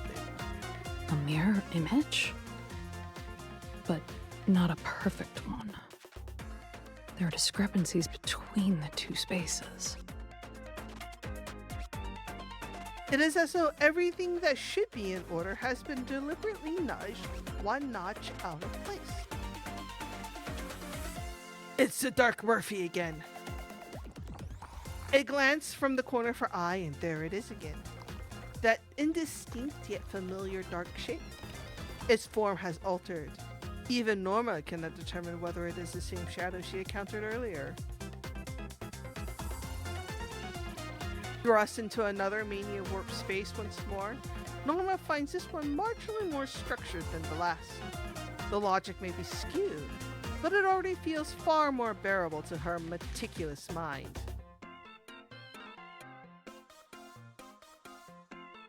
But this space clearly has no welcome for her. Some external force twists and strains, trying to expel her from its boundaries. Alright,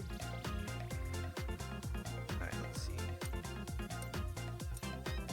Oops, shit. Start.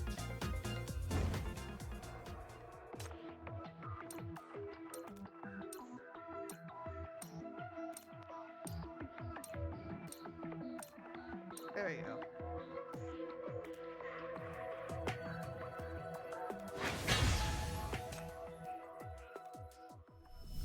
As expected, the mania rift spits Norma out once again. The pesky monkeys are gone. Her monitoring model lies amid cotton candy-like blossoms. Norma swiftly calibrates it to collect data, then plants another beacon to stabilize this mana-distorted area.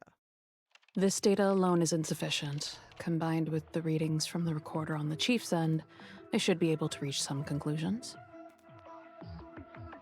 Once the data synchronizes, Every stranded person is pinpointed. Apart from the chief, all those swept into this mania field are sinners. Oh, that's good. At least no innocent civilians blundered in. Norma cocks an eyebrow. If my hypothesis holds, that anomalous space is undoubtedly the Bureau. The deviation in sinner abilities, the weakening of mania creatures, all of it stems from a source distorting the rules of reality. Which raises the question, which space is the real one? Dun dun dun! Norma taps at the keyboard trying to locate the source of the distorted mania field. But warning messages flash onto the screen once more. Alert! Mania epicenter undetected. Additional data needed. Alert! Mania remains active in the current zone. Expansion trend detected. Recommendation: find source immediately to contain spread. With the beacon's help, Norma can now roughly correlate the world's numerical data with the Bureau's internal layout. Dwelling on that question won't help. The priority is getting this information back. She opens communication terminal, but the screen still shows nothing but static. Wait, there's another possibility. She pulls up the Bureau map she requested when installing her monitoring models and compares it against the terrain of this anonymous space. What if both spaces are real, interacting with and feeding back into each other? Ooh. On the screen, two maps begin to overlap. She quickly locks onto a set of coordinates. Found it. The way to transmit information. After successfully transmitting the message, Norma lets out a heavy sigh. This space has all but shattered every rule she has believed in until now. This is like trying to calibrate a scale with a broken set of weights. Poor Norma. I kind of want to see Norma and Rise meet up. Even if the numbers add up, the process is utterly inelegant. She slides her glasses back on, her gaze turning professionally cold beneath the lenses. She scans the area. The beacons she tagged as stable are now humming faintly, their readings pulsing at erratic frequencies.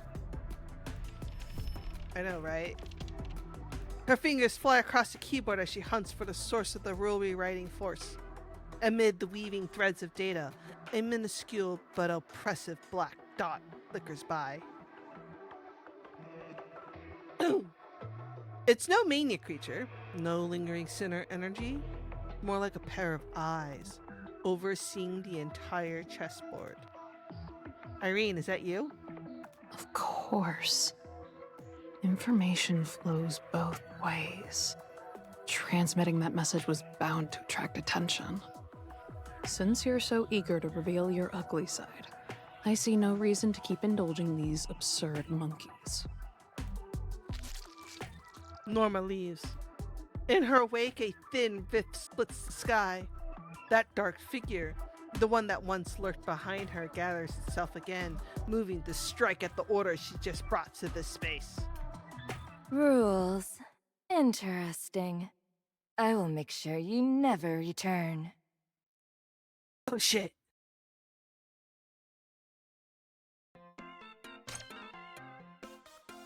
More than meets the eye. When all the clues come together, that's when the real problem begins.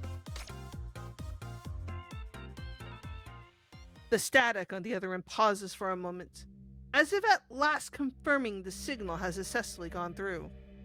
Chief, thank goodness, we finally got through. Are you all right? The signal isn't stable. I'll keep this brief. Actually, you've been inside the Bureau this whole time. Have I gone anywhere? I've been isekai'd? Back into the Bureau? The moment she says this, the entire team falls silent. Wait, we're where? The Bureau? Everyone there is stunned into silence, but you're not particularly surprised. That elusive sense of familiarity has been surfacing over and over since earlier. It simply hasn't been clearly confirmed until this moment. I know, right? 3 hours ago. Inside the MBCC Ring Substance Laboratory. Beginning Coalition Experiment number 11. Oh, is that what's happening? We turned on the Mania Collision thingy. Collider. Floating ring substance. Confirmed. Stabilizer output normal. Collider ring preheating complete. Ramping field strength. Sample R07. Preparing for injection. Polarization orbit deployed. Transfer arm calibrating. Parameter locked. 3, 2, 1. Contact. What's going on? Why is the field strength spiking? Wait, the readings are off. The containment ring is destabilizing. The transfer. Cut it now. Too late. The sample's breaking apart. Warning. Core parameters exceeded safety threshold.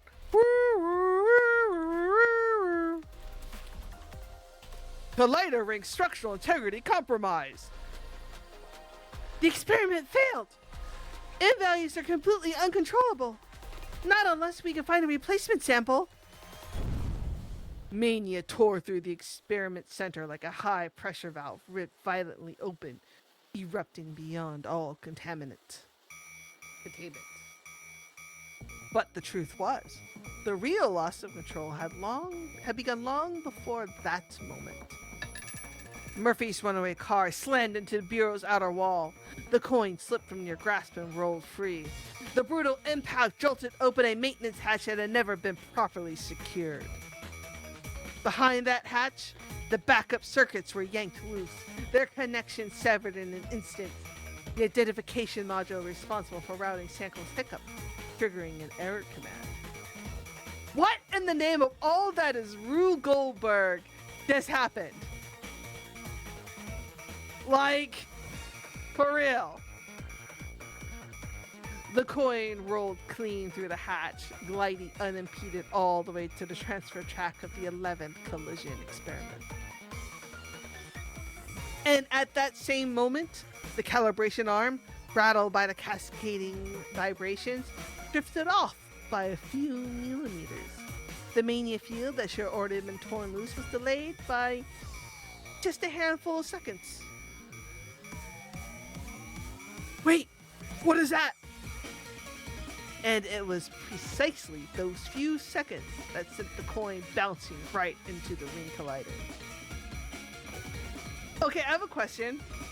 Whose idea was it to add a Mania Ring Collider right straight into the middle of the fucking MBCC? Like, this just, in general, seems like a very dangerous idea. Immediately after, a pink miasma spread along the underground facility, engulfing the entire Bureau in the blink of an eye. The mania field is severely disrupting your perception and cognition. It's warping and restructuring the Bureau's internal layout, projecting it as the world you're seeing now. The castle, the forest, everything around you essentially corresponds to different sections of the Bureau's underground facility. Well, that just makes it even more interesting. Fucking Lita. So we're basically people wandering around with VR headsets on. And everyone who didn't get caught up in the mania is just watching us look like total idiots? Poor EMP. Pretty much. The Ring Research Institute has preliminarily confirmed that this abnormal expansion of the mania field is linked to the influence of Sinner Murphy.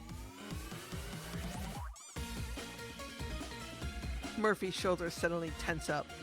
More precisely, the anomalous concept of her ability interfered with the mania field. It warped what would have been a far more lethal, purer form of contamination into its current state.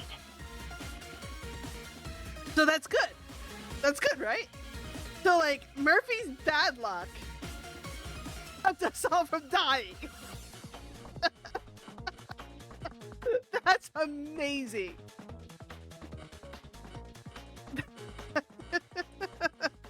That's so amazing. Oh, Murphy. Oh man, I was so scared. So you're saying the mania that would have driven people insane mutated them or just stopped their hearts? And now the worst it does is make people get chased by coin banks and slapped in the face by slimes? I mean, if that's the worst. Hearing the conclusion, Murphy lets out a long sigh of relief. So that means I actually saved everyone? That counts as doing something good, right? Oh, Murphy. The trade-off, however, is that the mania field's rate of spread has also been amplified. So we stopped him from killing people, but now we're dragging more people into our hallucination. This is fine. Fine. If left unchecked, this mania field with its severe cognitive distortion risks spreading across the entire City. Given enough time, all of City will be shrouded in illusion.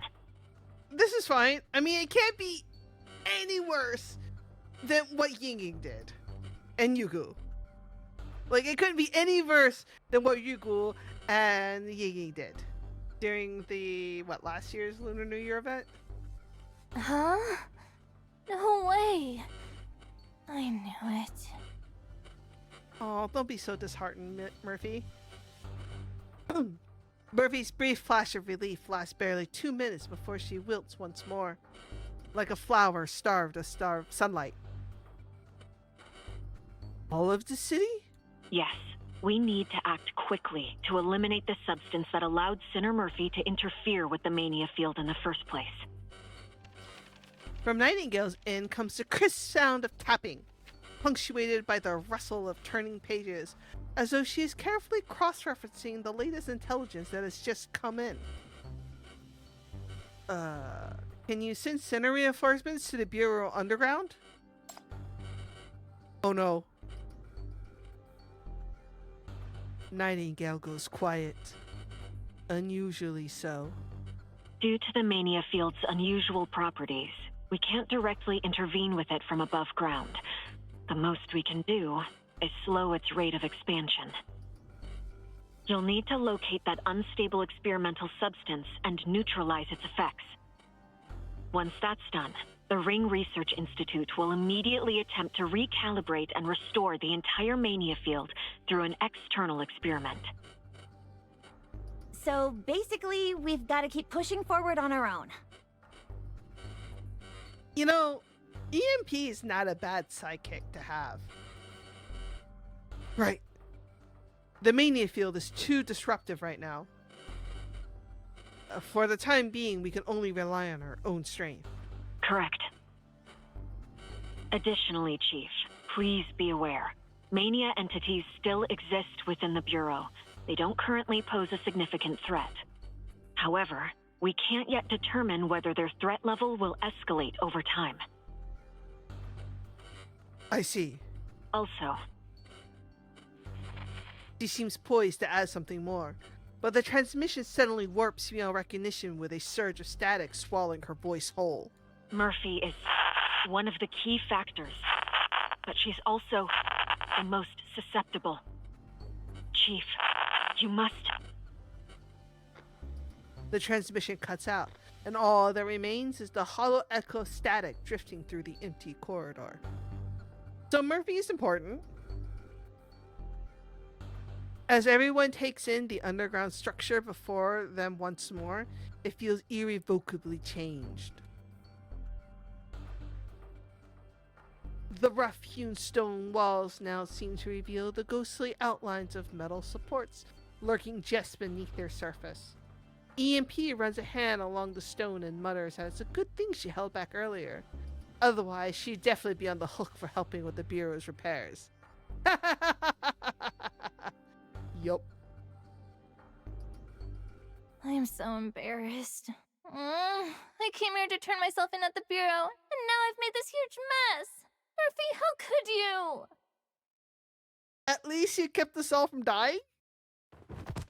Beside you, Murphy sinks deeper into her own bitter thoughts, until at last she simply surrenders, dropping to the ground in a heap of defeat. Oh, poor girl. Hey, look on the bright side. Just think of it as, step one of turning yourself in. I love you, EMP. But at least the goal's clear now. We need to keep going deeper, right? At those words, her fingers curl into tight fists, and she turns her gaze towards everyone. Or maybe you should just leave me here. No. It's confirmed now. The mania turned out like this because of me. And we're gonna keep running into dangerous stuff like that giant coin bank. If I keep following you guys, I'm just gonna make everything worse and drag down your combat strength. You are supposed to be dealing with the mania, but instead you're stuck dragging around someone like me who just makes everything harder for everyone. She trails off, her voice dropping to a murmur. Okay, putting everything else aside, if you hadn't crashed into, tripped and taken out that giant coin bank, we'd still be running from it right now. Yeah, but I'll admit that final moment was a bit unexpected. EMP is such an optimist. Like, she's a good kid. She really is. That was just me being unlucky again. That's all. Turning bad luck into something useful? That's a talent! Just like how I clawed my way to the top of Syndicate through cheating and trickery!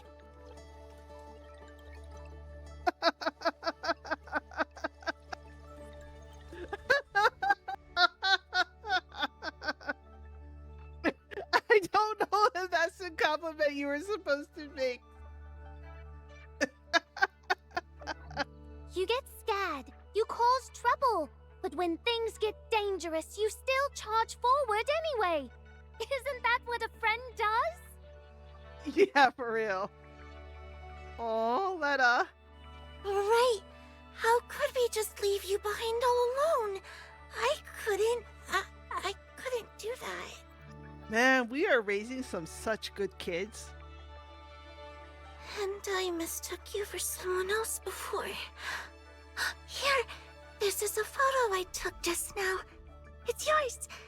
Think of it as a memento of, our first time becoming friends. Is that okay? Oh my god, Lynn. You're so sweet. Aww. They're such good kids. They speak up one by one, as if they're talking about something perfectly ordinary. Murphy stares at them dazed, listening to every single word. It takes a long, suspended moment before she can finally accept that she didn't mishear. The Bureau handles incidents by resolving them, not by punishing sinners. If there's anything that needs to be said, we'll talk about it in the interrogation room once we're out of here. You're way more useful sticking with the team than wandering off on your own. Besides, everyone here's your friend now. Me too. At your words, a smile finally finds its way to her face. You're all seriously weird, you know that? Yeah, well, we're all sinners. Thanks for the compliment. No one was complimenting you. Oh, Chief! I'll take it anyway. Yippee! I love you!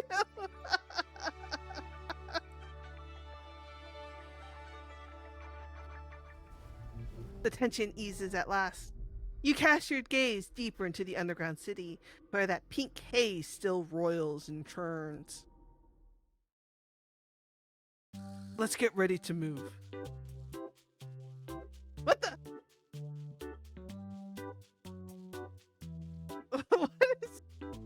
What is this clown music?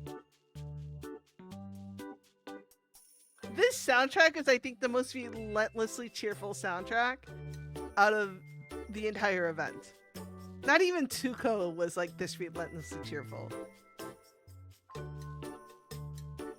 But now, you all know why you have to press forward. Not just to clear some bizarre dungeon, but to restore the Bureau to the way it was. Copy that. Okay. I'll scout ahead with everything I've got. This time, Murphy doesn't hesitate. She breaks into a light run to catch up. If this could be my everyday life, that wouldn't be so bad. Well, it could be your everyday life. But, unfortunately, she's still quite slow. Wait for me!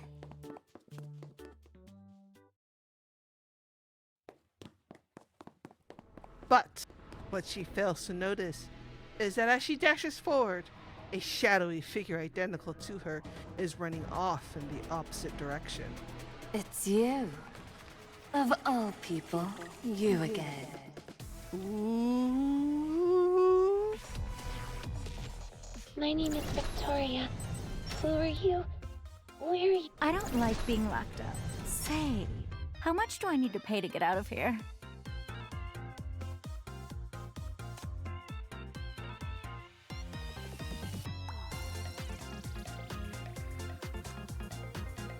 Why are Victoria and Celsia worth so much?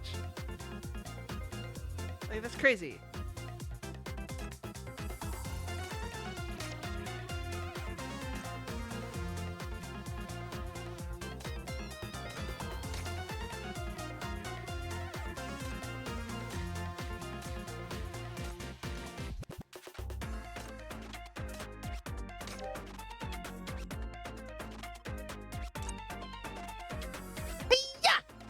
This time I'll protect you guys! Spear in hand, Murphy charges forward with fierce momentum, chasing down the monster fleeing in terror before her. Oh, that's really cute. She says she can't fight, but she's actually doing pretty good. No sooner are the words out of her mouth than Murphy trips and does a full place plant in the dirt. Oh, poor Murphy. Oh, okay. Well, it's the kind of bad luck where you can't even compliment her. Letta rushes over to help Murphy to her feet, then quickly clamps her hands over her own mouth.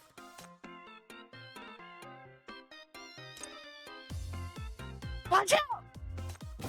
EMP roughly shoves Murphy aside. A split second later, a flower pot plummets from overhead, crashing down right where the two had stood a moment before. Phew! That was way too close!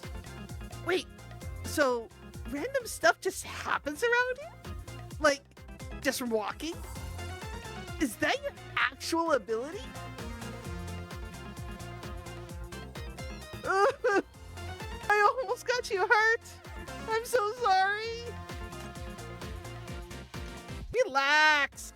You really think the Archer Queen of the Syndicate would go down to a flower pot? Please.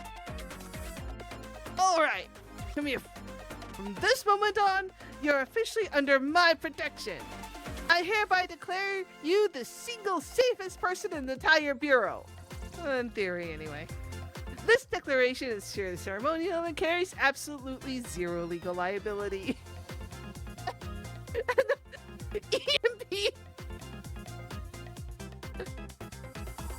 EMP's like trying to be a Chad and just this whole like zero legal liability bullshit.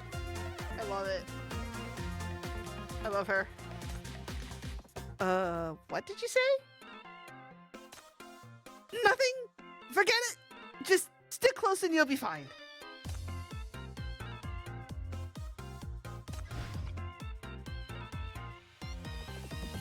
Oh no. Okay, we're gonna read this out loud later. But EMP in a room with Wuhanzi, Yaya, and Awu. This sounds bad. This sounds really, really bad.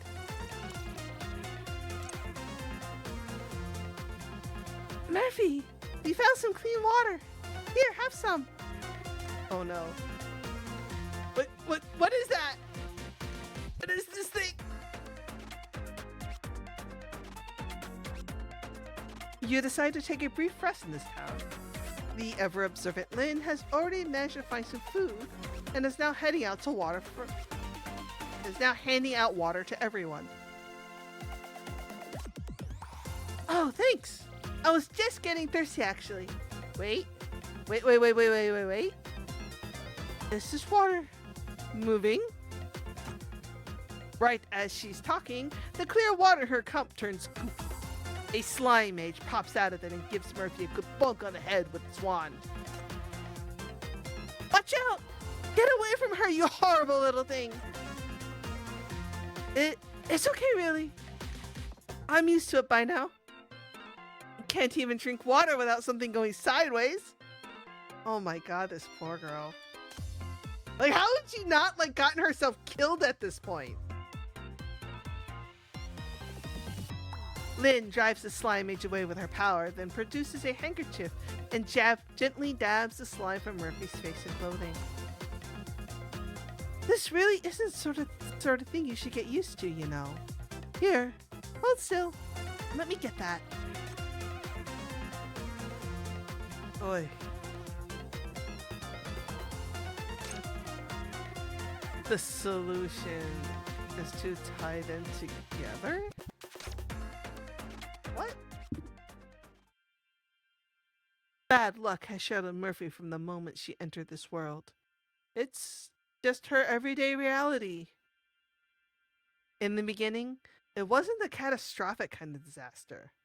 More often, it's just the smallest, most ridiculous little accidents. The kind you'd feel silly even bringing up. But, somehow, they always picked her. Murphy stares at the files scattered all over her desk. A couple of unopened snack bags and that familiar phone sitting right there. Wait, is she back? Just as the celebration is about to begin in her head, a voice cuts through the air and reaches her. Murphy! Where are the materials you prepared? Oh, the materials. Right. The materials. Murphy digs through her bag, pats down every corner, and finally flips the whole thing inside out. The papers she stayed up finishing last night are nowhere in sight. If those papers don't turn up today, don't bother turning up tomorrow either! The person in front of her radiates a quiet, imposing authority.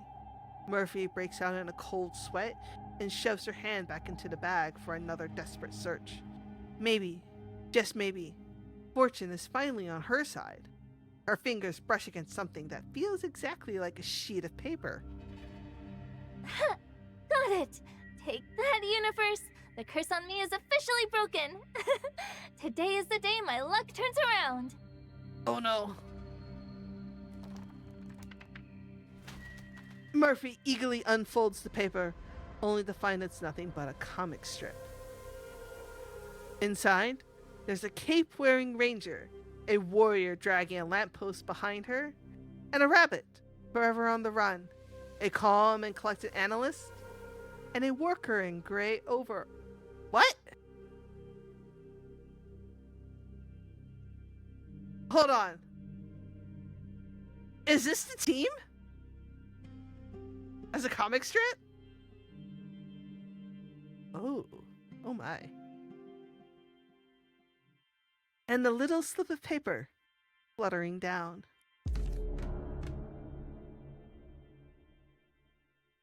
All you ever bring is bad luck to everyone else.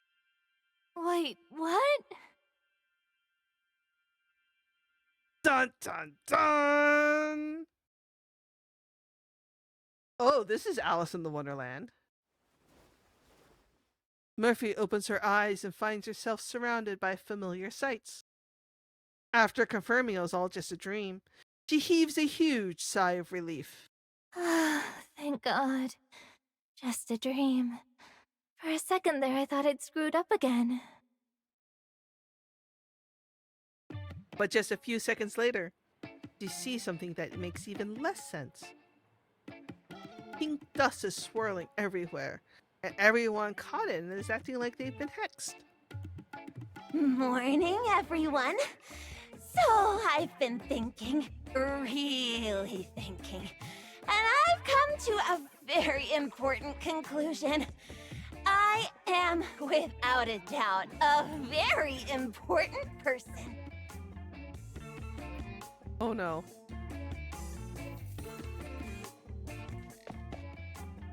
EMP, acting like a total drunk, just goes off and starts putting on her own little show.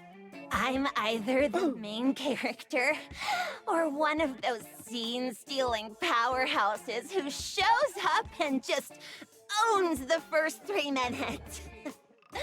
Honestly, leaning toward the latter.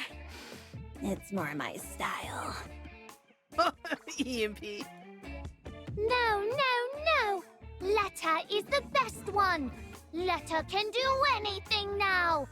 Anyone tries to stop Letta, squish! Flat! Like a pancake! That's kind of weirdly cute. Letta heaves her arm upward like she's lifting something impossibly heavy, though the lantern is already back in her hand. She just hasn't realized it yet. She still thinks she's exactly the same as she was yesterday. Girl, you're giving off total villain energy. Can't you take some notes from me? Elegance. A little elegance, please. What's this? EMP has never been elegant once in her life. No, that's not right. I keep feeling like I'm supposed to run forward first, and then turn left, and then fall into a hole. Oh no, it's the Alice in Wonderland rabbit. But why would I fall into a hole? Because you're the rabbit in Alice in Wonderland. Each of them rambles on, talking away to themselves, like they slipped into some strange alternate reality where they've become entirely different people, performing acts no ordinary mind can comprehend. Guys, what's going on with you all? Out of all of them, Murphy is the most clear-headed. When she sees her friends acting so strange, she hurries over, worried, and asks if they're okay. Oh no.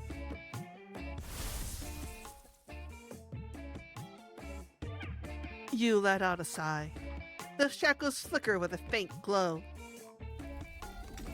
Crimson patterns crawl up EMP's gloves and along her sleeves. The dark haze veiling her form scatters swiftly, then with a crisp, shattering sound, breaks apart in a cascade of shimmering motes. In an instant, clarity returns to her eyes. Oh, I like how Chief wasn't affected. Huh? What? No! I was this close to going up on stage at the Discourse. I could literally see Director Darren handing me the award herself. EMP! She's silently judging us like, yeah, enough's enough. And EMP's like, how's it to win the Discourse? Next are Letta and Lynn. One by one, you dispel the affliction that has taken a hold of them. Murphy seems perfectly fine, yet you reach out with the shackles and touch her anyway. The moment they make contact, thin tendrils of dark mist rise from her body, unfurling and spreading like living things, as though locked in silent struggle against the shackle's powers. Oh my, oh no. Now the threatening music is here. You withdraw the shackle's power, and the darkness fades with it, vanishing into nothing. Murphy stands frozen, staring at the scene before her. Even someone as slow in the uptake as she is can grasp what has just unfolded. Yesterday, the ability deviation among the sinners could still be laughed off as a curious little amusement to brighten the day. But today, their very consciousness has been thrown into disarray. Okay, someone say something. Why did everyone just go quiet all of a sudden?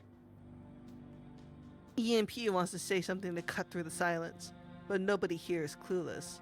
They can all tell that Mania's influence has grown stronger.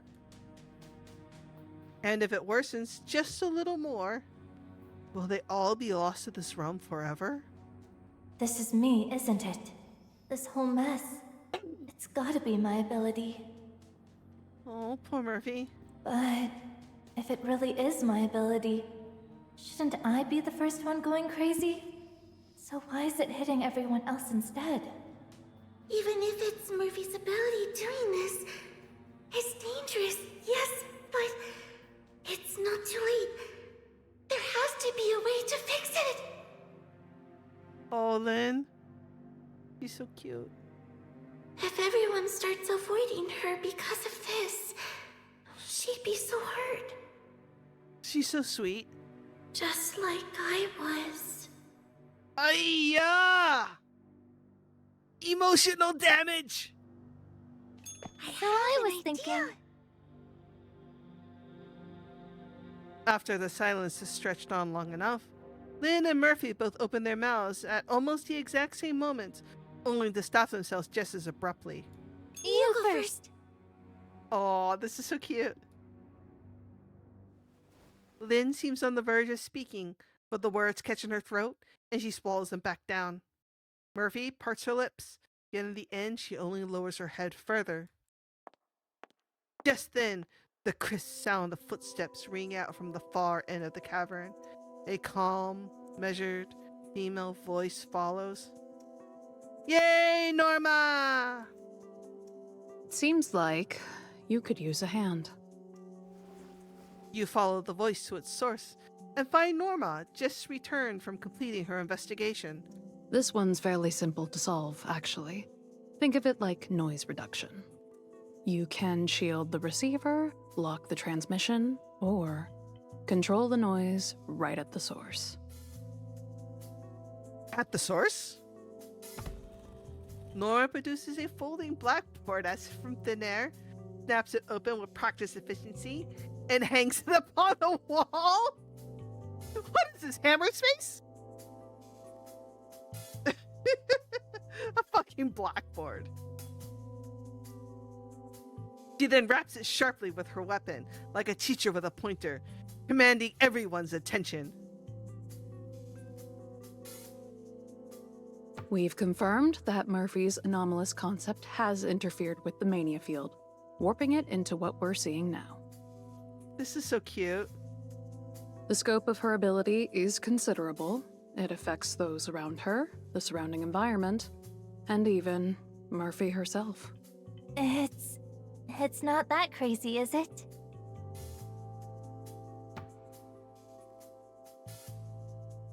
Norma taps the blackboard and the image of Murphy upon it begins to shift and change at a dizzying speed. The others are trying. They're trying. But yeah, Norma's the one who's doing the real work. Just like every other A class. She and Rise would get along so well. It starts with a stumble, a fall. Then comes the flower pot plummeting onto her head, followed by slime clinging to her, magic blasts hurling her away, and at last, a frantic, breathless flight from some unknown creatures. So, as long as we can't find that experimental substance triggering the mania, Murphy just keeps going through all of this? Oh no! Sorry, I didn't mean to. What's our best option right now then? Before you can finish, Norma has already pulled up her solution. That would be tying Murphy and Chief together.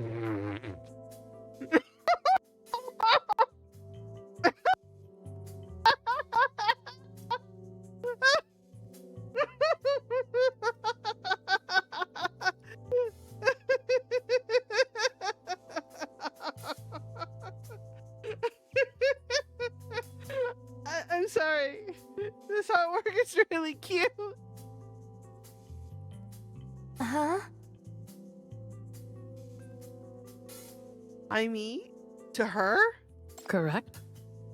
Norma's just like, this is fine. Like, physically? Norma nods in affirmation, then picks up her pointer once more to resume the analysis. Chief's shackles provide the most stable suppressive and corrective response to anomalies. They won't erase her misfortune entirely, but sustained close contact should at least reduce her interference with the mania field to manageable levels.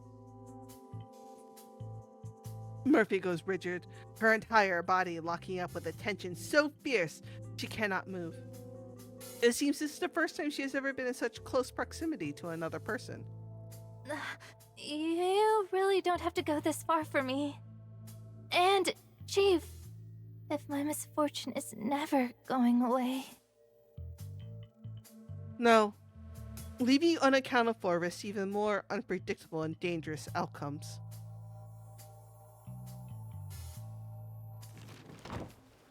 Seeing that everyone else has grasped the method, Norma packs away her full set of teaching tools. Man. But your mind drifts back to the feedback you felt when the shackles touched Murphy earlier, and a better idea begins to take shape. I think there's another way. Murphy's ability affects everyone around her, right? So what if we point in the right direction instead of just blocking it? You mean targeted induction? Yes. Weaponizing bad luck. Norma does not consider this the wisest course of action, but you still your mind regardless and direct the shackles to fasten around Murphy's waist. Here's the plan. I'll keep a light connection, just enough to stay linked without pushing back against your misfortune. But when we're in a fight, I'll use the shackles to stimulate it. Chief is about to rules lawyer mania. I mean, we've got Norma backing us up, so I think that's pretty reasonable. When that happens, I need you to genuinely wish the enemy well. This is your idea? This is your brilliant idea, Chief? Wait, what? What do you mean?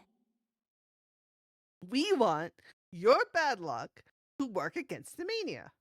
That's how your ability really shines. Think of it like this. You root for an enemy to stand their ground, and they'll trip instead. Using the shackles as a conduit to direct intent onto enemy targets. The theory checks out, but it'll demand sharp focus. If your concentration slips... No, that's fine. We're good. I'll keep an eye on her. This still sounds completely insane. That's because it is. But if it's you asking, Chief... Okay, I'll give it everything I've... Then I'd best be going as well. Where to? I'll continue the analysis. Time to figure out what's really happening to this space.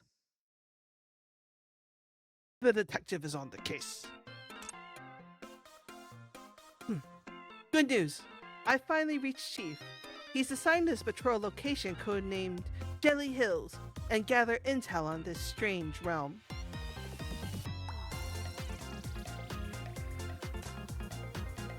Oh no!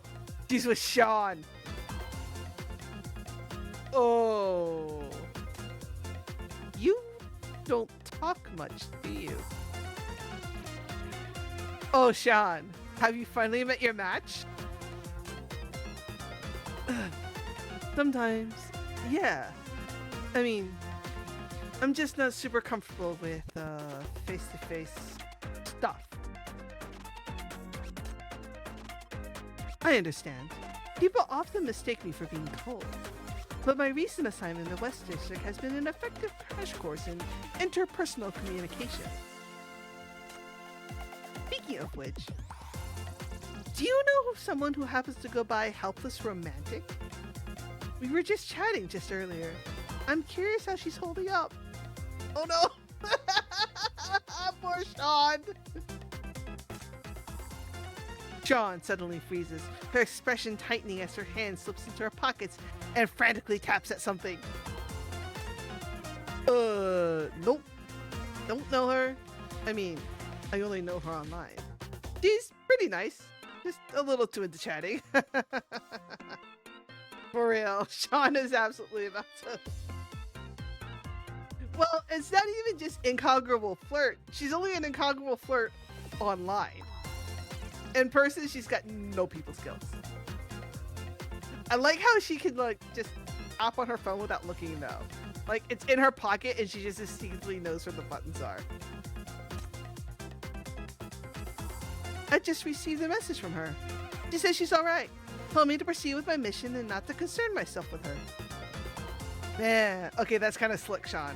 That's kind of slick. Wow! See? So considerate. We should totally just respect her wishes and leave her be. Still, I'm a little worried. Let me verify her location, just to be safe.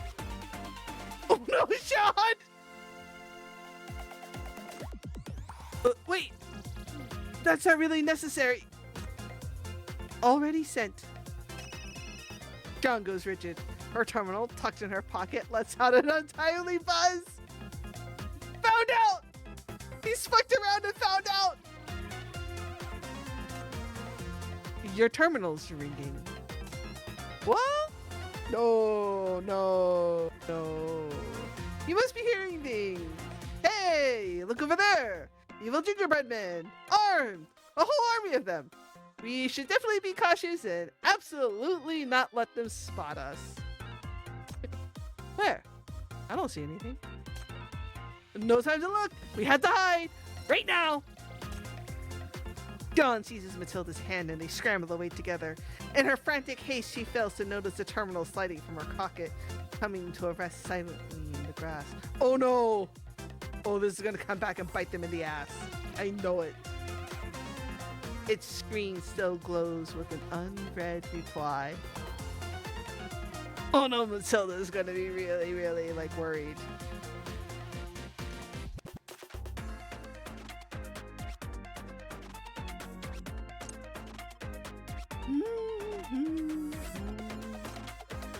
EMP paces back and forth between you and Murphy, her eyes shifting restlessly as she's cooking up some mischievous scheme.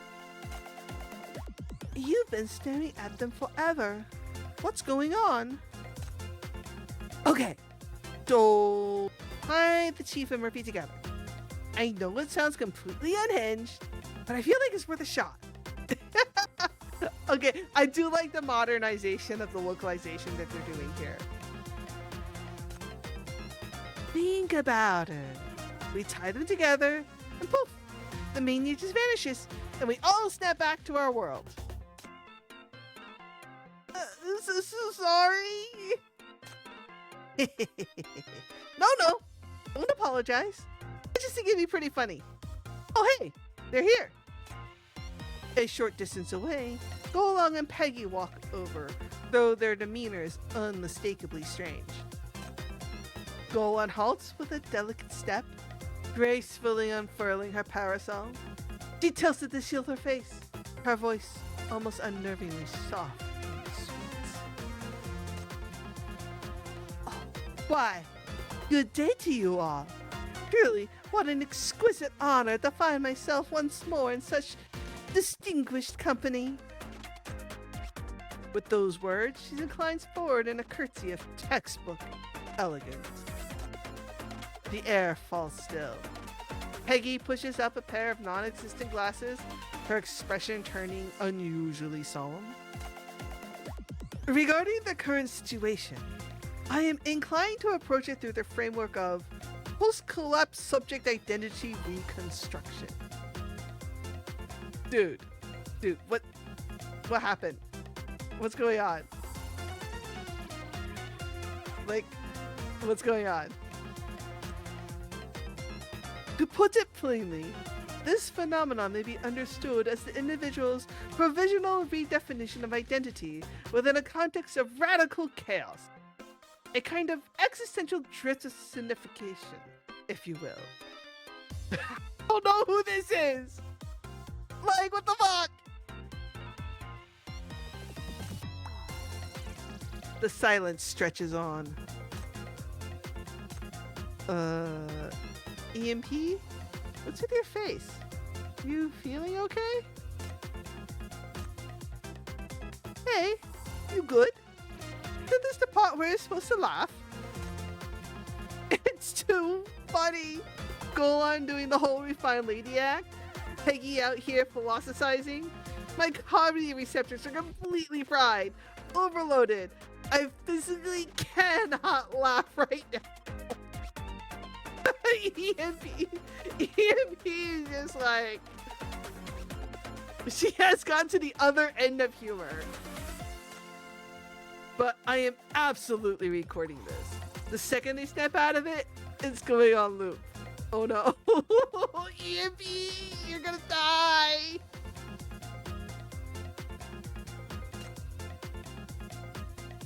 My dear companions, I must beg your leave for the moment. Pray forgive any discourtesy I may have caused. Action, one might argue, is nothing more than being's responsive gesture to one's own cognitive state. A mere ripple in the fabric of selfhood. Before you have a chance to step in with your shackles, they've already drifted away, one following the other. Maybe that's for the best? One can only hope. Oh no! Look! It's over there! It's Countess Chelsea and Victoria!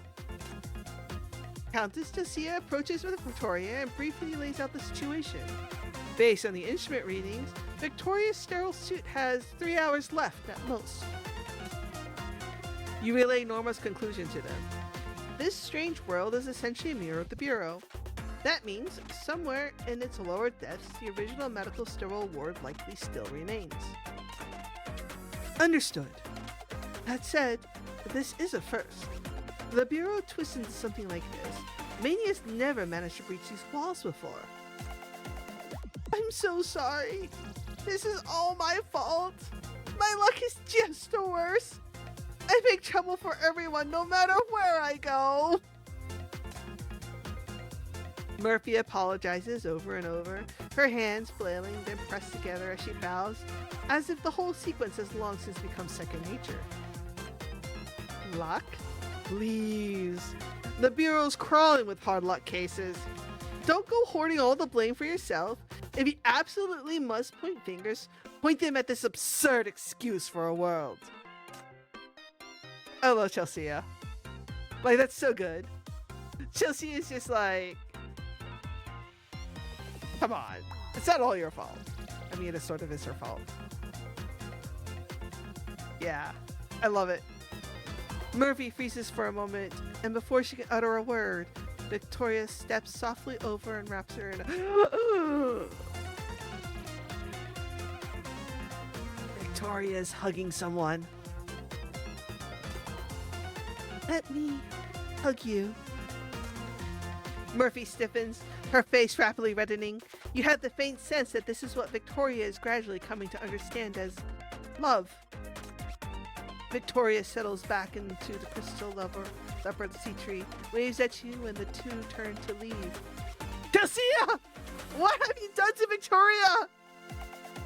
Are you curing a yandere?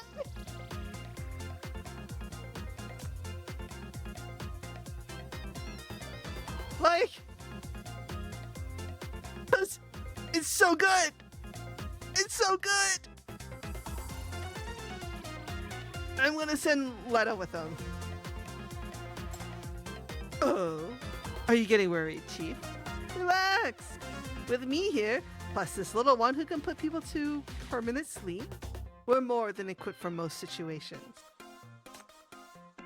As if something has just crossed her mind, Victoria leans down and quietly murmurs into the Countess's ear. I remember. You're always saying you want to... what's the word again? Let Chief be your candy baby? Is it someone your candy baby?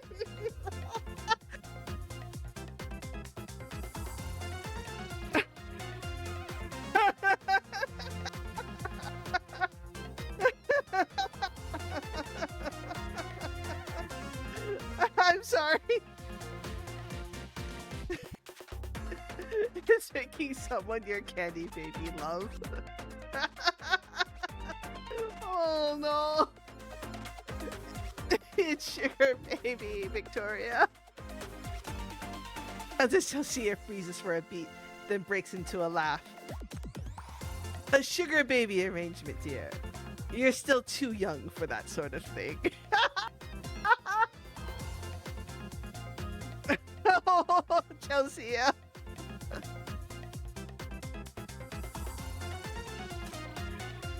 But for now, getting you somewhere safe is the priority. Victoria gives a nod of partial understanding. Faint sounds drift from afar, the unmistakable noise of someone battling monsters. The crystal leopard's claws tread softly across the grass as the two make their way towards the source of the noise. Nice to meet you, Chief. Hey, Mama! Consideration, but the other one.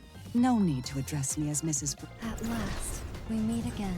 It's Garden. Sumida is the name of this. We didn't fight too to protect the garden. It's Olive Garden. Nice Except to for meet Coco. you. Are you the chief of MBCC? Even Gekka! Before.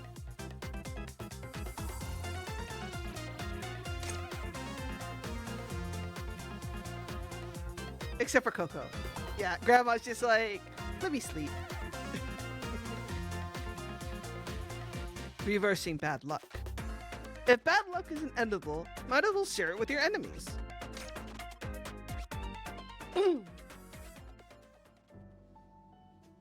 I love how Murphy's sparkling.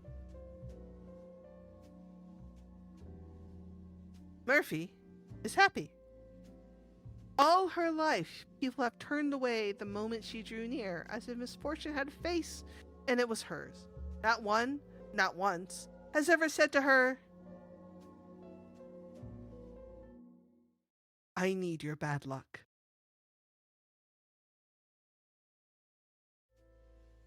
She tucks the photo Lynn gave her with care, nestling it close. The smile creeps up no matter how hard she tries to hold it down. The air is still thick and damp, yet to her it carries a thread of sweetness. Now, a trick of the senses, light as a secret. Her feet too move with a newfound bounce as she walks amongst the others. Just as everyone's ready to head down to the lower levels, a sound comes from afar off. That horribly familiar jingling and calattering that makes your teeth ache just hearing it. That sounds familiar. It's the cat! Don't tell me that's the coin bank from yesterday. Murphy's voice still hangs in the air when the sound surges closer, louder, more insistent. And then, cutting through the dimness, a familiar round silhouette hurtles into view. It's not actually back for revenge, is it?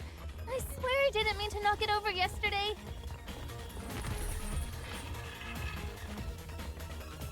Her words barely land before it springs, round body recoiling, then exploding forward like a cannonball. A ratchet of jingles and clangs trailing behind it as it barrels straight at your group. I'm doomed. Murphy! Lynn seizes Murphy, who stands paralyzed, and wrenches her aside.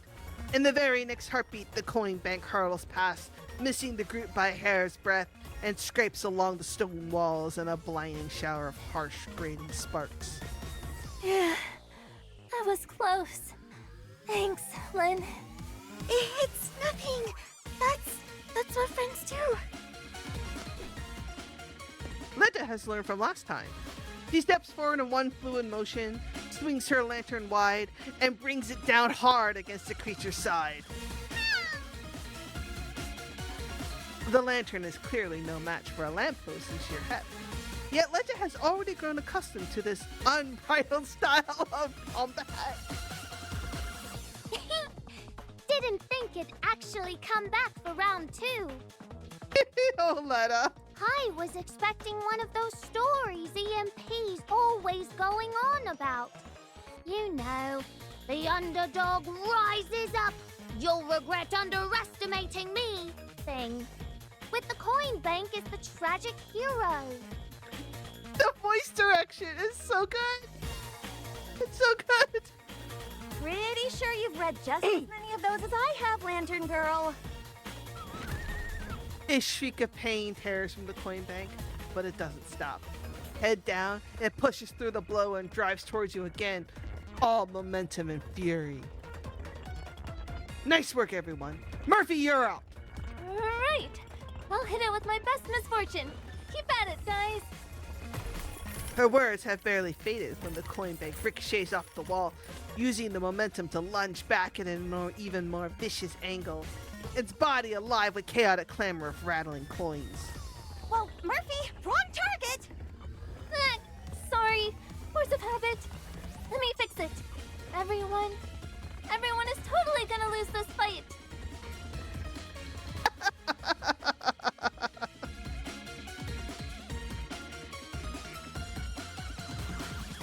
Oh boy.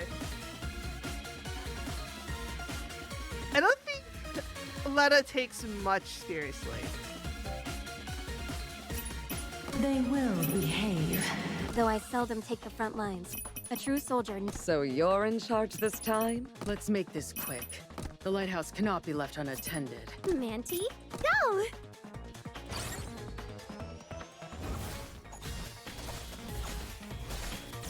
Crush them all! Enjoy the release.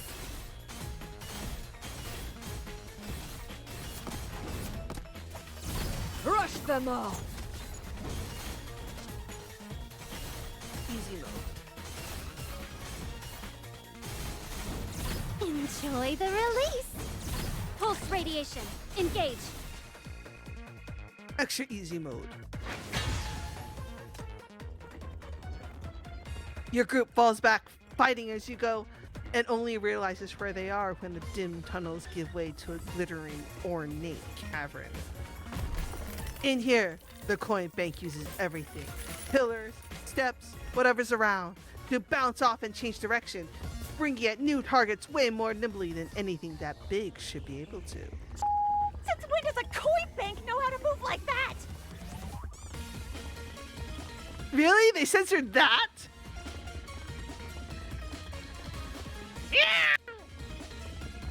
It surges forward with nothing held back, and the sinners waver under the onslaught. But to you, this is the moment. The perfect opening laid bare. Now, Murphy! Release the shackles! Got it. When it turns left, it's gonna work. The instant Murphy's words fade, your shackles release their grip on her. The coin bank, as though suddenly robbed of all traction, skids wildly and crashes straight into the wall beside it. Nice. My turn. Seizing the opening, she flips behind it in one fluid motion and looses arrow after arrow in the coin bank's back. She's gotten better. A sharp crack rings out as a slender fissure snakes across the coin bank's surface. Wait, stop hitting me, meow! It actually knows how to talk? What?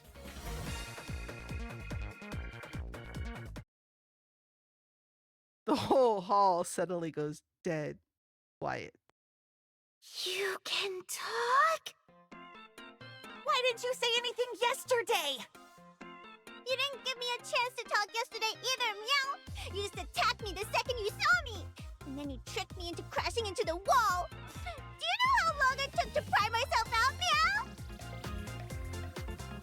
So cute! She's so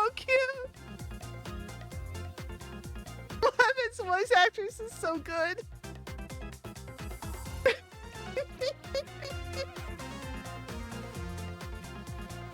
I mean, you're the one who couldn't stop yourself. That's not on me. Murphy hides behind you, poking her head out to chime in. That's not the point, meow!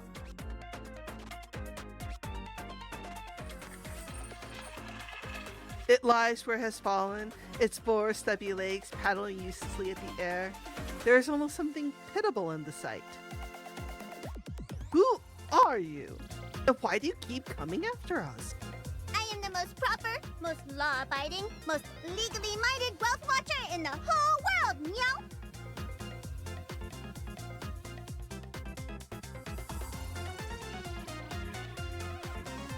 Okay, I have to know. I have to know now.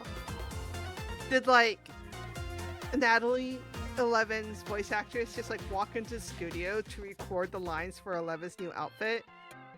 And the VO director just be like, "Hey, you want to be a cat?" Like, this is so cute.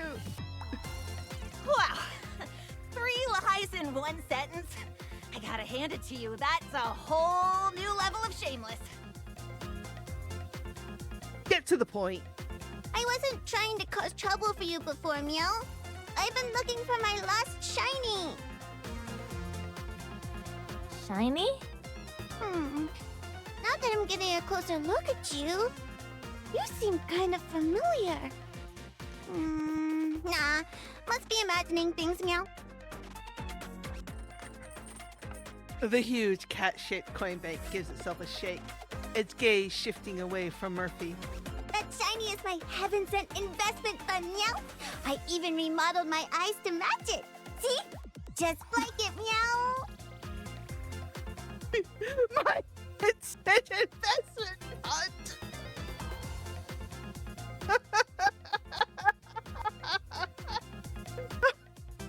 Even monsters get robbed nowadays? Whew. Guess things are rough all over. You look at its eyes and recognition clicks into place. They're the exact same as the greeting gift the Ring Research Institute supervisor gave you. It's their fault.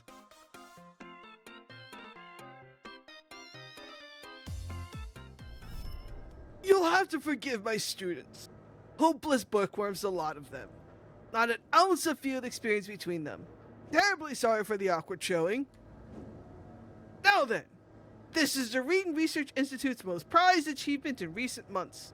Though, I'll admit, compared to what a certain genius can whip up, it's a little bit more than a trinket. But please, accept it as a token of our goodwill. Meanwhile, Summer's like, boring.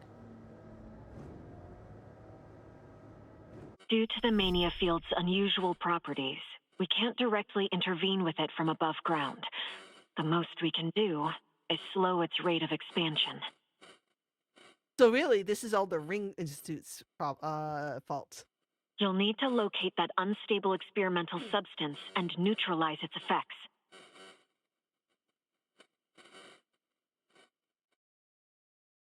Where is it now? I'm not telling you. The words are only half out when it catches the weight of your stares. Everyone, fixed on it, fierce and unblinking. Just kidding, meow. I went sniffing around the slime village earlier, and all those slimes said it was that alchemy geezer next door who swiped it, meow. Alchemy geezer? Yeah, the guy holed up in the workshop down below. Always waving around spoons and tongs, muttering about equivalent exchange and the Sage's Stone and turning stuff into gold, meow. She's so cute, I can't help it! I needed to bring Natalie back to play a kid sometime. We gotta hurry, meow. My shiny might already be his next test subject. I will help you, Kiwi Bank. Oh my god, this is so cute. The way to the lower levels still winds through the sprawling candy forest. Yet today, the woods bear an unmistakably different air. Since when are there traps here? I've walked through this place 100 times and never had a problem, Meow.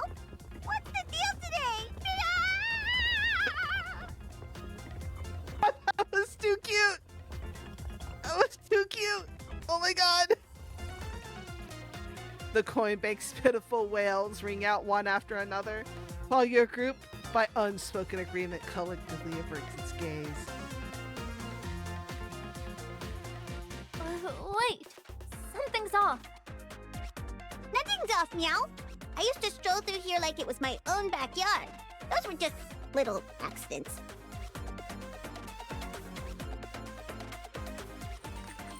It barely gets the words out before one of its stubby little legs steps on something. It freezes up, then carefully lifts its paw to check out what's underneath. Okay, good. Just a mushroom. Oh, the cute little pathetic meow. The coin bank heaves a deep sigh of relief, just as the analyzer normal lefty flickers to life as if on cue. Startle shroom. A low-growing fungus found at the edges of the mania field. Soft and harmless in appearance, yet when stepped on, shaken, or exposed to bright light, it instantly compresses the air sacs inside its caps and blasts out a high-pressure air jet to drive away approaching creatures. Oh no. Figures. Newcomers never know how things work around here. EMP shakes her head, letting out a bitter chuckle. Yet her hands never pause. She seizes a vine and lashes herself firmly to the ground. The others, seeing her example, quickly do the same. Oh no! Coin bank blasting off again! The coin bank barely has time to puzzle over the strange behavior of the humans before it. Then the mushroom beneath its foot bursts, unleashing a violent blast of compressed air. Prepared as you are, the sheer force of the gale still threatens to tear you from your footing. I can't stay up! The wind is so strong! This is not Meow!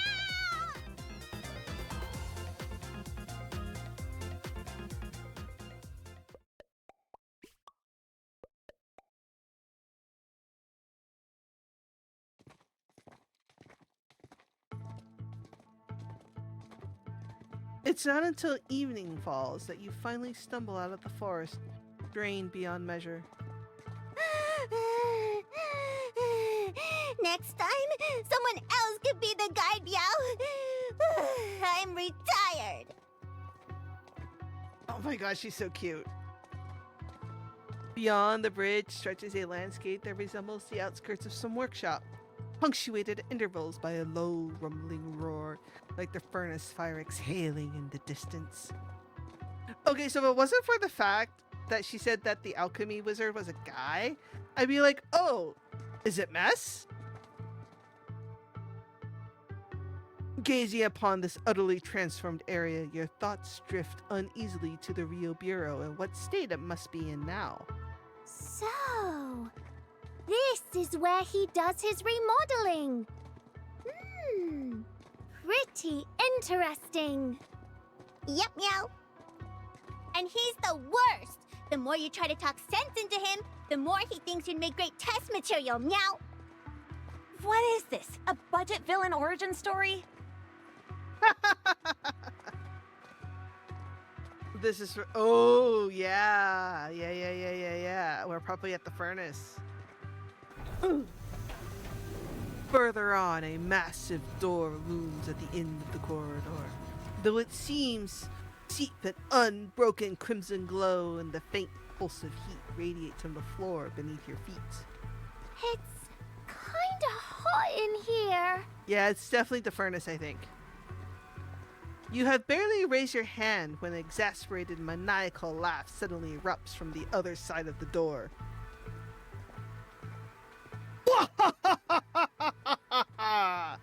Almost there! Just a little more. My grand work is almost complete. I shall connect to reality! I shall manifest into reality! Yeah, someone's completely lost it. That's him! The coin bank before you jolts as if electrified, its entire feline form poised to hurl itself through the door and fight to the death at moment's notice.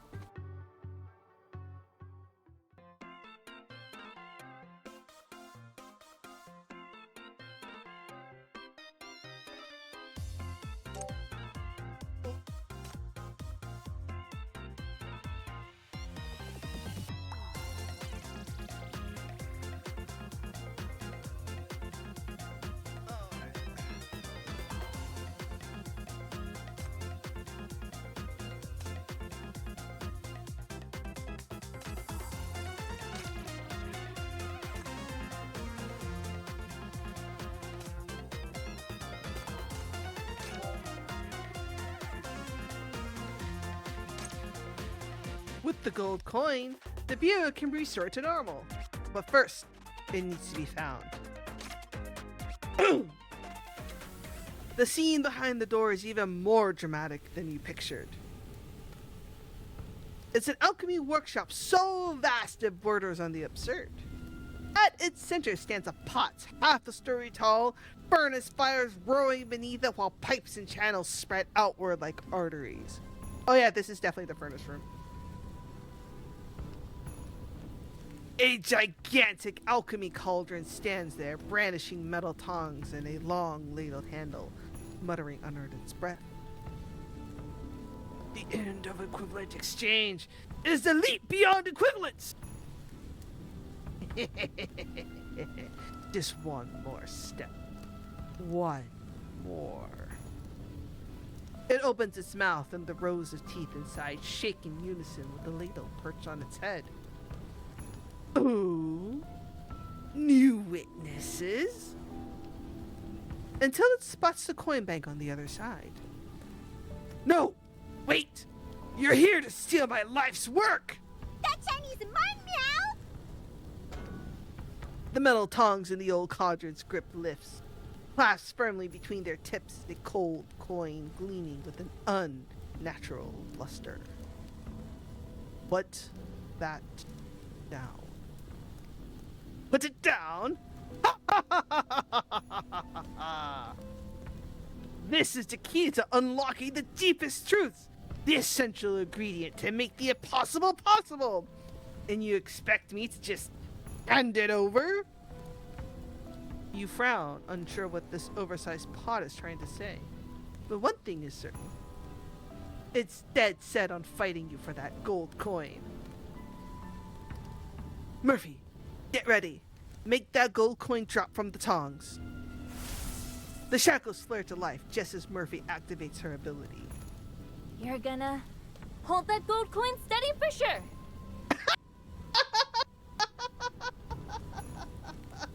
Oh boy. Now! The gold coin drops in an instant, but the old cauldron moves with impossible speed.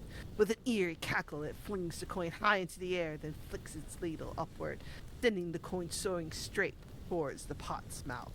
You absolute soul of a cauldron, meow! Give me back my shiny!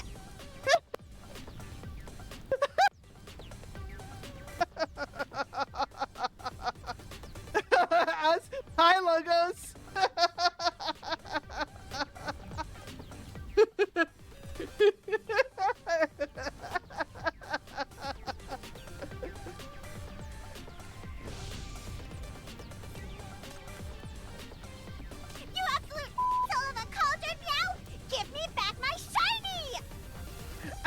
Know what that beep was.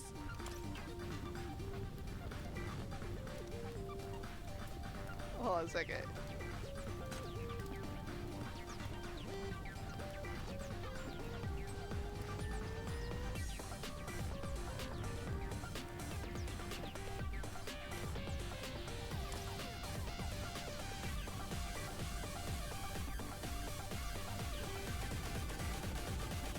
The flames rage violently and the surrounding light thickens into a syrupy crimson.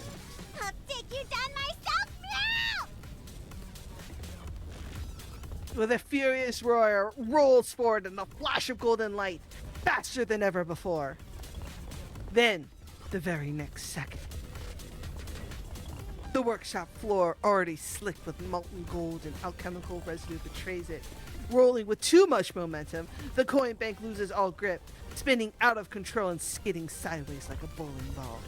Oh no! No! Coin bank!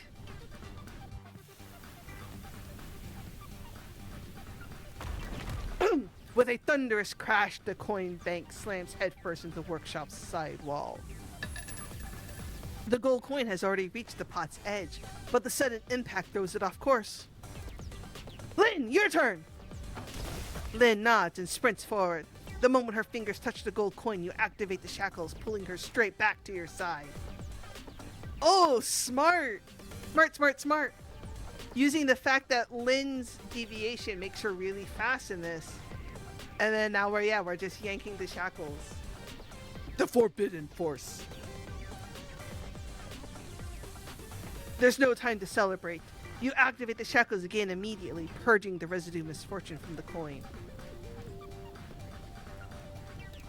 Conventional communications can't reach the Bureau, so you're left with the crudest method possible to tell the team above ground to begin the external experiment and restore the facility. You take out the analyzer Norma gave you, the same model stationed on the Bureau's surface level. You crank its reception power to maximum, then touch it with your shackles, setting off the alarm. Oh boy! Oh, Chief. Warning! Parameter overflow! After several alarms blares, white light engulfs everything. You hear machinery roaring back to life from the dome above.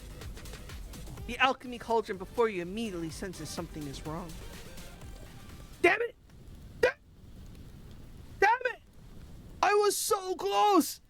Oh, close! I refuse to accept this! The alchemy cauldron before you leaps high into the air, then comes crashing down with colossal force. The entire workshop lets out a sickening screech, like the steel beams being wrenched apart. Then the center of the floor suddenly caves in. Everyone move! The floor's going! Crucible stands, platforms, red-hot metal plates, and everyone too slow to brace themselves, all plunge downward together. Ah! Weightlessness hits without warning, and you plummet through the chaos of roaring noise and blistering heat. Down, down we go. Oh, I see it now! Yeah, the grid.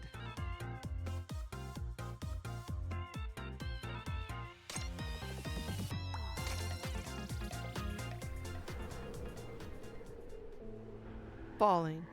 Still falling. A fall with no end. She's long since grown used to the ground disappearing beneath her feet. Things always slide towards disaster the moment she gets involved. If her bad luck was hers alone to bear, she would have stopped minding a long time ago. Murphy? Oh, I'm sorry. Murphy? Murphy? Where'd you get up? Your alarm's loud enough to wake the whole neighborhood. Okay, Mom. Oh, whoops. Sorry, I made her sound too old. I thought she was like grandma. I've got to take your brothers and sisters to school today, so you're on your own. Be careful out there. No accidents this time. Drive safe. Oh no. Oh, I have a very bad feeling about this. But her misfortune always manages to drag others down with her. It was like this when she was a child.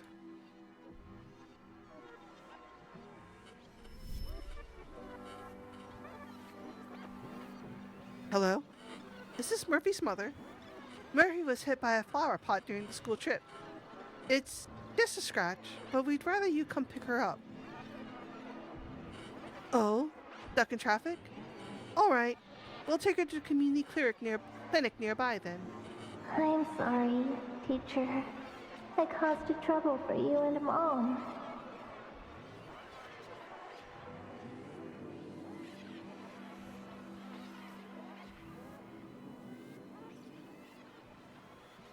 And still, like this now that she's grown?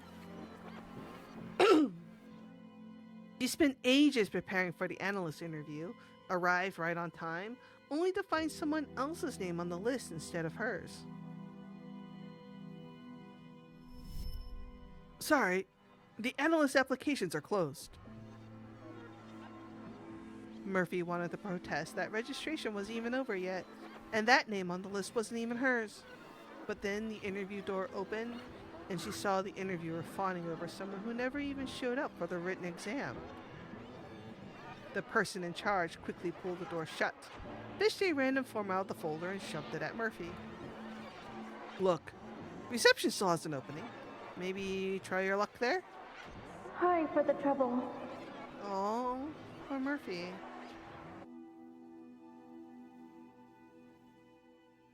When something happens once, people call it coincidence. When it happens twice, they call it bad luck. After 3, 4, 5 times, even she started to believe the problem really does lie with her. Over time, she has learned to apologize first whenever trouble strikes, as if that might soften others' anger, as if owning her misfortune up front can make it a little bit less humiliating. Another sharp crack tears through the air beside her. She was moments away from leaving this place, and now this. A red-hot steel beam plunges from above at an angle, grazing past her shoulder and streaking her vision with blinding sparks. Murphy instinctively hunches her shoulders, her limbs trying to curl inward just like every other time disaster struck, making herself as small as possible. Maybe this is how it's meant to be. But the next moment, she feels a clear, unmistakable grip seize her wrist. Someone is holding onto her tight, in a free fall where they can barely even save themselves. I got you, baby girl. Murphy freezes for a second and then opens her eyes to find a blurred figure before her. It's you. Look at us looking like a dashing hero. The red light of the shackles stretches between her and Chief, pull taunts in their plummet like a thread about to snap.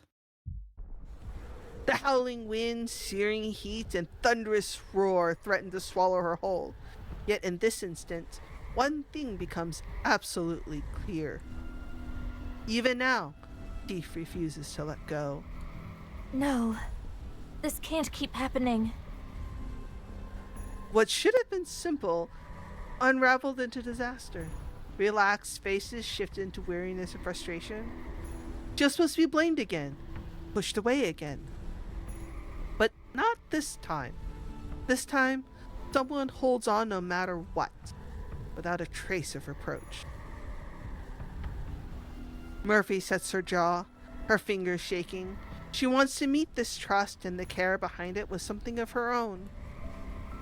With determination verging on clumsy, she squeezes the hand that holds her. She wants to protect her friends, the ones who believe in her without a single condition.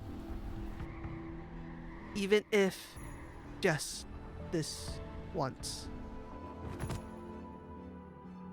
Yeah, we need to adopt you, Murphy. We do! You slam into enormous space far below.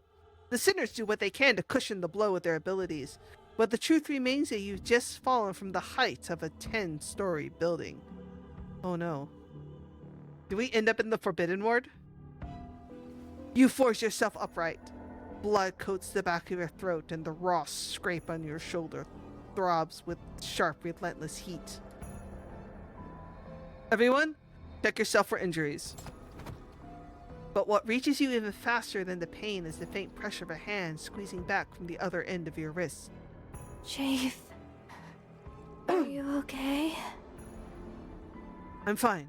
What about the others? Alive! Barely. Feels like someone took me apart and put me back together all wrong. Nice sound on the landing. Just a little too loud, maybe? Oh, Letta! I'm here.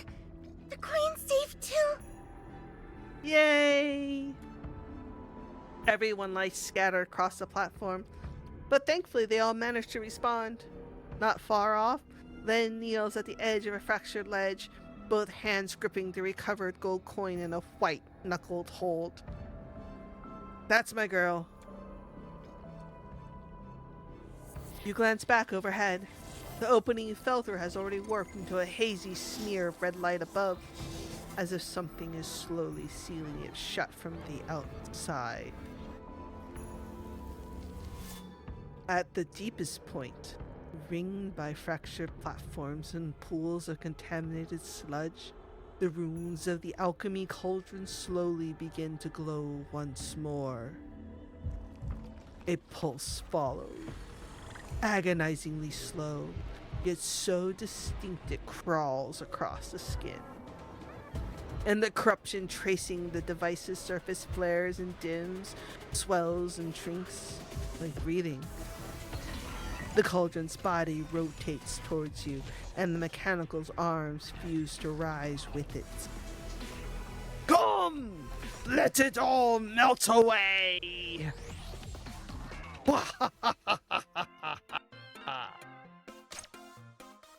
Some say a person's shadow comes from a crack within their heart.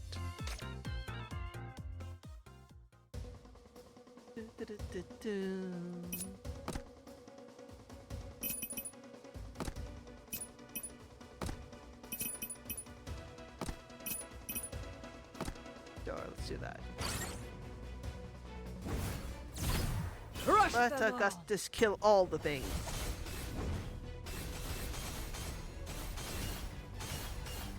Enjoy the release. Crush them all!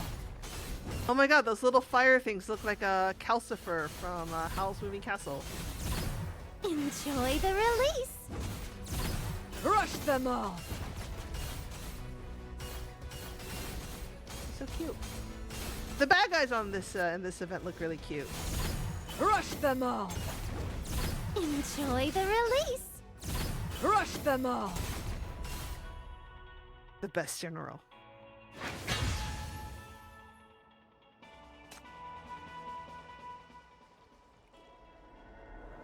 Watch out! The mania concentration here is off the charts! Before your hand can rise, the alchemy cauldron brings its full weight down on the ground. The impact squeaks everyone off their feet and launches Lynn sideways. The gold coin slips loose again, spinning towards Murphy. Once I smelt it down, this false little world will tear itself apart! Oh, no you don't! EMP fires 3 explosive arrows straight at its core in rapid succession. But just before they reach the flames, the arrows lurch sideways as though seized by an invisible magnetic grip, spiraling off into crooked arcs. Then a sickening sound of metal being chewed apart, and they disappear entirely. Did it just eat my arrows? How are you supposed to fight this thing? Leda tries to block with her lantern, but every impact pushes her closer to her limit. Not working out too well, is it? The alchemy cauldron has clearly lost its patience. It locks onto Murphy, huddled behind the rubble closest to where the coin has landed. With a piercing shriek, several red-hot metal tentacles lash through the air like striking vipers, aimed straight for her chest. Oh my. Murphy stares at the deadly crimson light closing in on her, her mind wiped completely blank. Murphy! In that split second, instinct takes over and you throw yourself forward. The red-hot tentacle slices past your shoulder, opening a burning wound. You bite back a groan and wrap yourself around Murphy, using your own body as a shield. Well, at least the good news is since they're red hot tentacles, it cauterizes the wound immediately. Bad news is, it's a tentacle. The blow hurls both of you against the stone wall. A metallic tang rises in your throat. Chief? Blood. You're hurt? In an instant, Murphy's eyes grow wide and time itself seems to halt. Deceased away, your brow tightens with pain, the dark crimson streaking down your uniform and splashing into the glowing melt below. You swallow the fire tearing through your shoulder and unleash your shackles, seizing the coin still shivering with resonance. Go. Show it just how unexpected the reality it wants can be. But if I do this, will we even make it back to the Bureau? As long as we're breathing, we'll find a way. Murphy shuts her eyes and hurls the coin high into the air. Futile! Let's see what pathetic tricks you have left. Murphy fixes her eye on the shocking streak of red across your shoulder.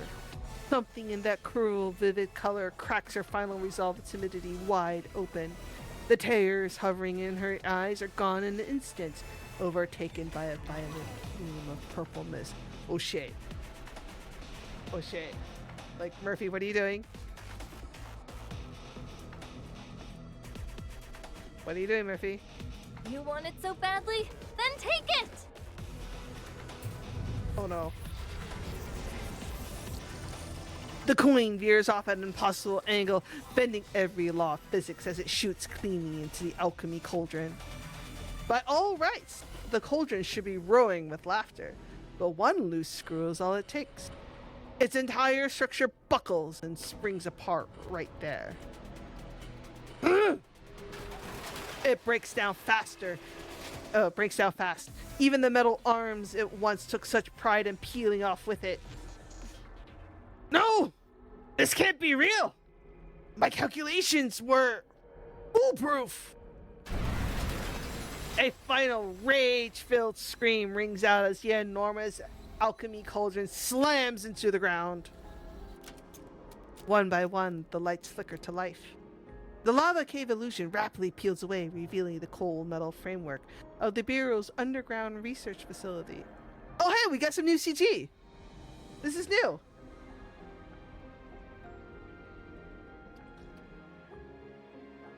Level B3, Muno's Bureau. Oh, exciting. But the contamination lingers in the air that does not disperse. Mania still presses down on the underground levels, dense and cloying, an unshakable gloom. What lies beneath you now is no longer false brick and molten rock, but ruined conduits and sprawling crystalline formations of contamination, still irradiating heat. An absurd dream at last, with its skin torn open. Emergency mode switch at 50%.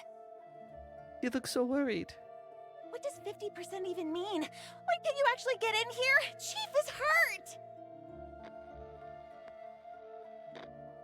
As the interference fades, Nightingale's voice cuts back in. There's a rare edge of urgency in her tone. Chief, your condition. The mania field hasn't been fully cleared yet. Please stop all activity immediately and wait for external intervention. Do not go any further. When has Chief ever been good about following Nightingale's concerns? I'm fine. Chief! Don't move! Just stay still! The wound's still bleeding!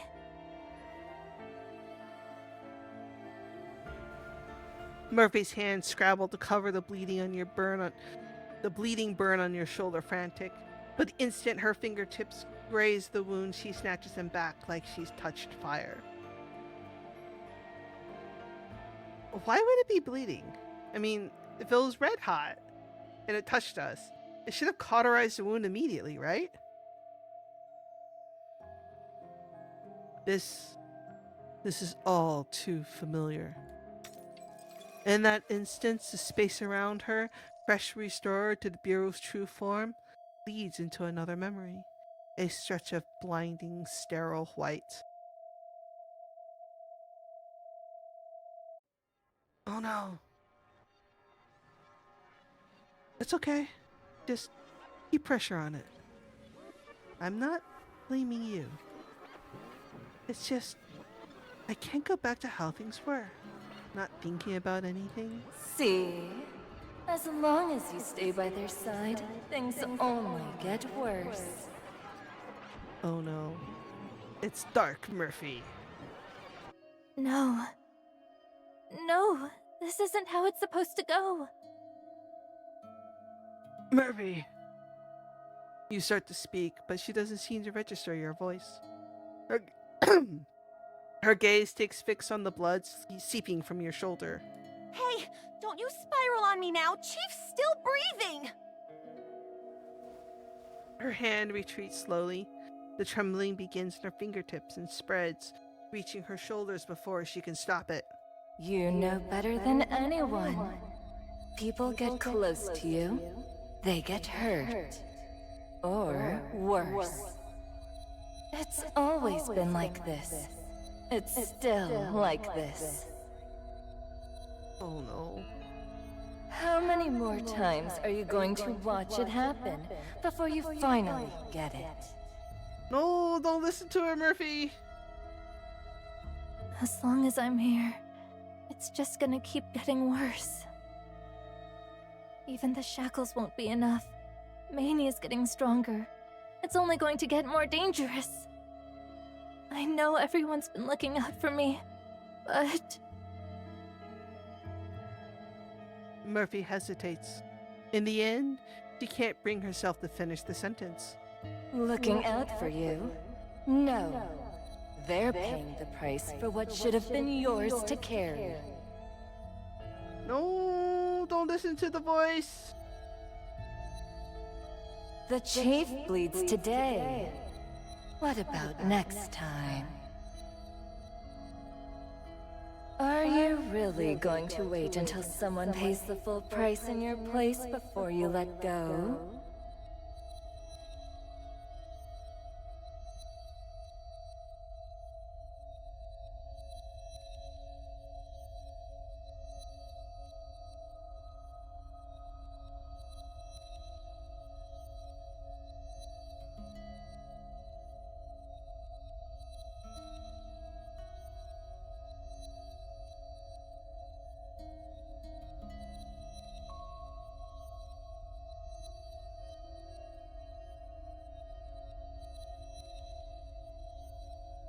I can't stay with you all anymore.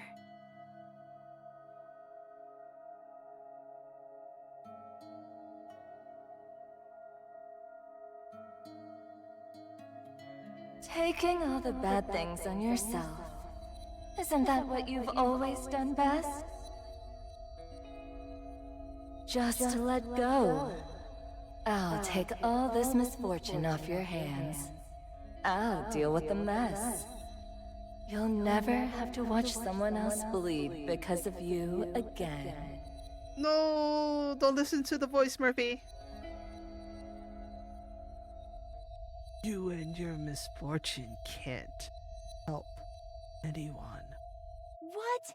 What kind of messed up logic is that? If you hadn't done what you did back there, we might not have been able to take down that pot! The chief got hurt. See, it's funny that she's like, but Chief got hurt. Because I half expect EMP, the fire back, to be like, Chief gets hurt on every mission? Like, it's fine, Chief gets hurt all the time. Her voice is so faint, it hardly has any strength behind it. Yet, it hushes every other voice in the room. She rises slowly as the words leave her. Those perpetually anxious eyes now hold yours, steady and unwavering. Like she's finally arrived at a choice she's been running away from for far too long. Do you really think walking away alone is gonna fix everything? Murphy says nothing. She offers a deep, respectful bow to everyone present, then climbs the bureau stairs without a backward glance. Right after, the analyzer Norma left behind blazes to life with searing red lights. The mania fluctuations that have been dispersed across the entire area now converge at an alarming speed toward a single, narrow point. You look up in the direction Murphy is walking. There's nothing there, but the shadows pooling on the floor continue to stretch, reaching further by the second. Okay, I'm saying that right. Oh, yikes. That's not Murphy's shadow. No shit! Somewhere in the bureau's lower depths, a laugh rings out, bold enough to freeze the blood in your veins. Guess that big pot wasn't completely useless after all. The leftovers aren't exactly top shelf, but I can work with it. There! A shape that shares Murphy's every contours voraciously feeding on the mania left behind by the fallen alchemy cauldron. Yeah, it's pretty hot. Yeah. The evil voices are always hot. Do you remember Evil 11? Just saying.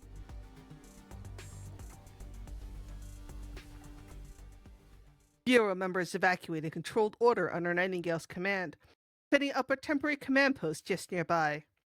And our ever reliable work wife.